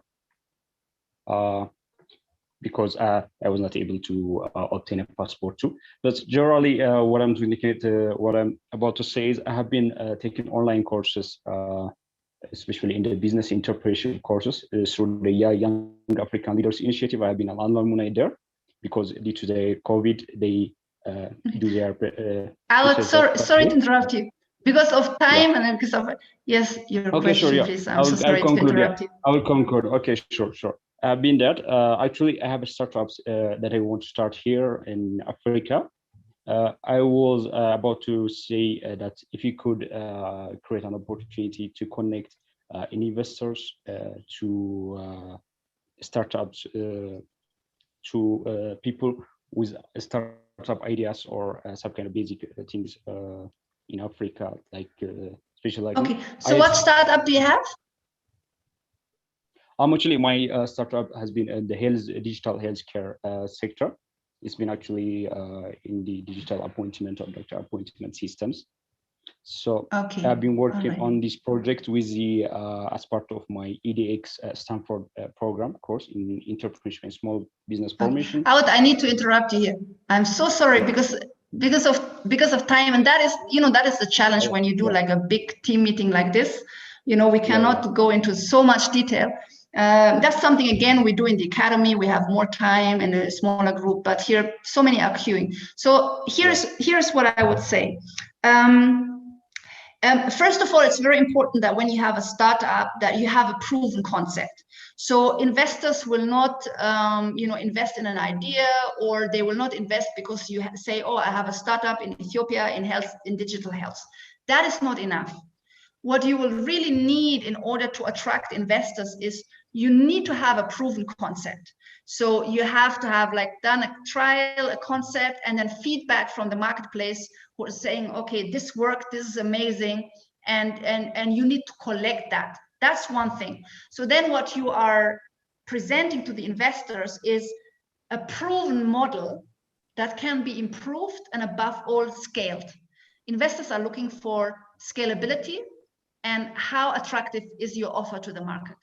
So work on that first. Very often, I see young startups looking for investors, money, and guess what? They're not even investor ready. So first, I would make sure you are investor ready, and you have a proven concept of a prototype where you have feedback from the market. It is recorded, the feedback, what the market says, and now it is scalable. Now you have a case. Then you need to be visible. Okay, so to be visible with investors, you can visit this investment forums. There is, even for Africa, there is, how do you call it, the group funding, crowdfunding, the crowdfunding platforms. There's angel networks, all who focus on Africa. A lot of them sitting in Silicon Valley. Let me mute everyone. A lot of them are sitting in Silicon Valley in California, but then there are also crowded platforms coming all over the continent. So then it is about applying, finding the right investor group that already exists, or the right crowdfunding group. And they always look for investable projects. Here is a very important truth for all of you looking for funding. There is enough money out there.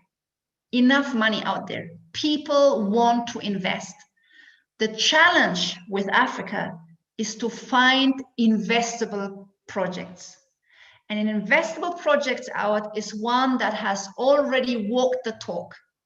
That means you have walked the talk, you have gone through the struggles, and you have proven that your market wants what you have to offer. Once you're at the stage and you have built a team and you have created processes like management, you will find a lot of investors. But the problem is that most startups are looking for investors too early.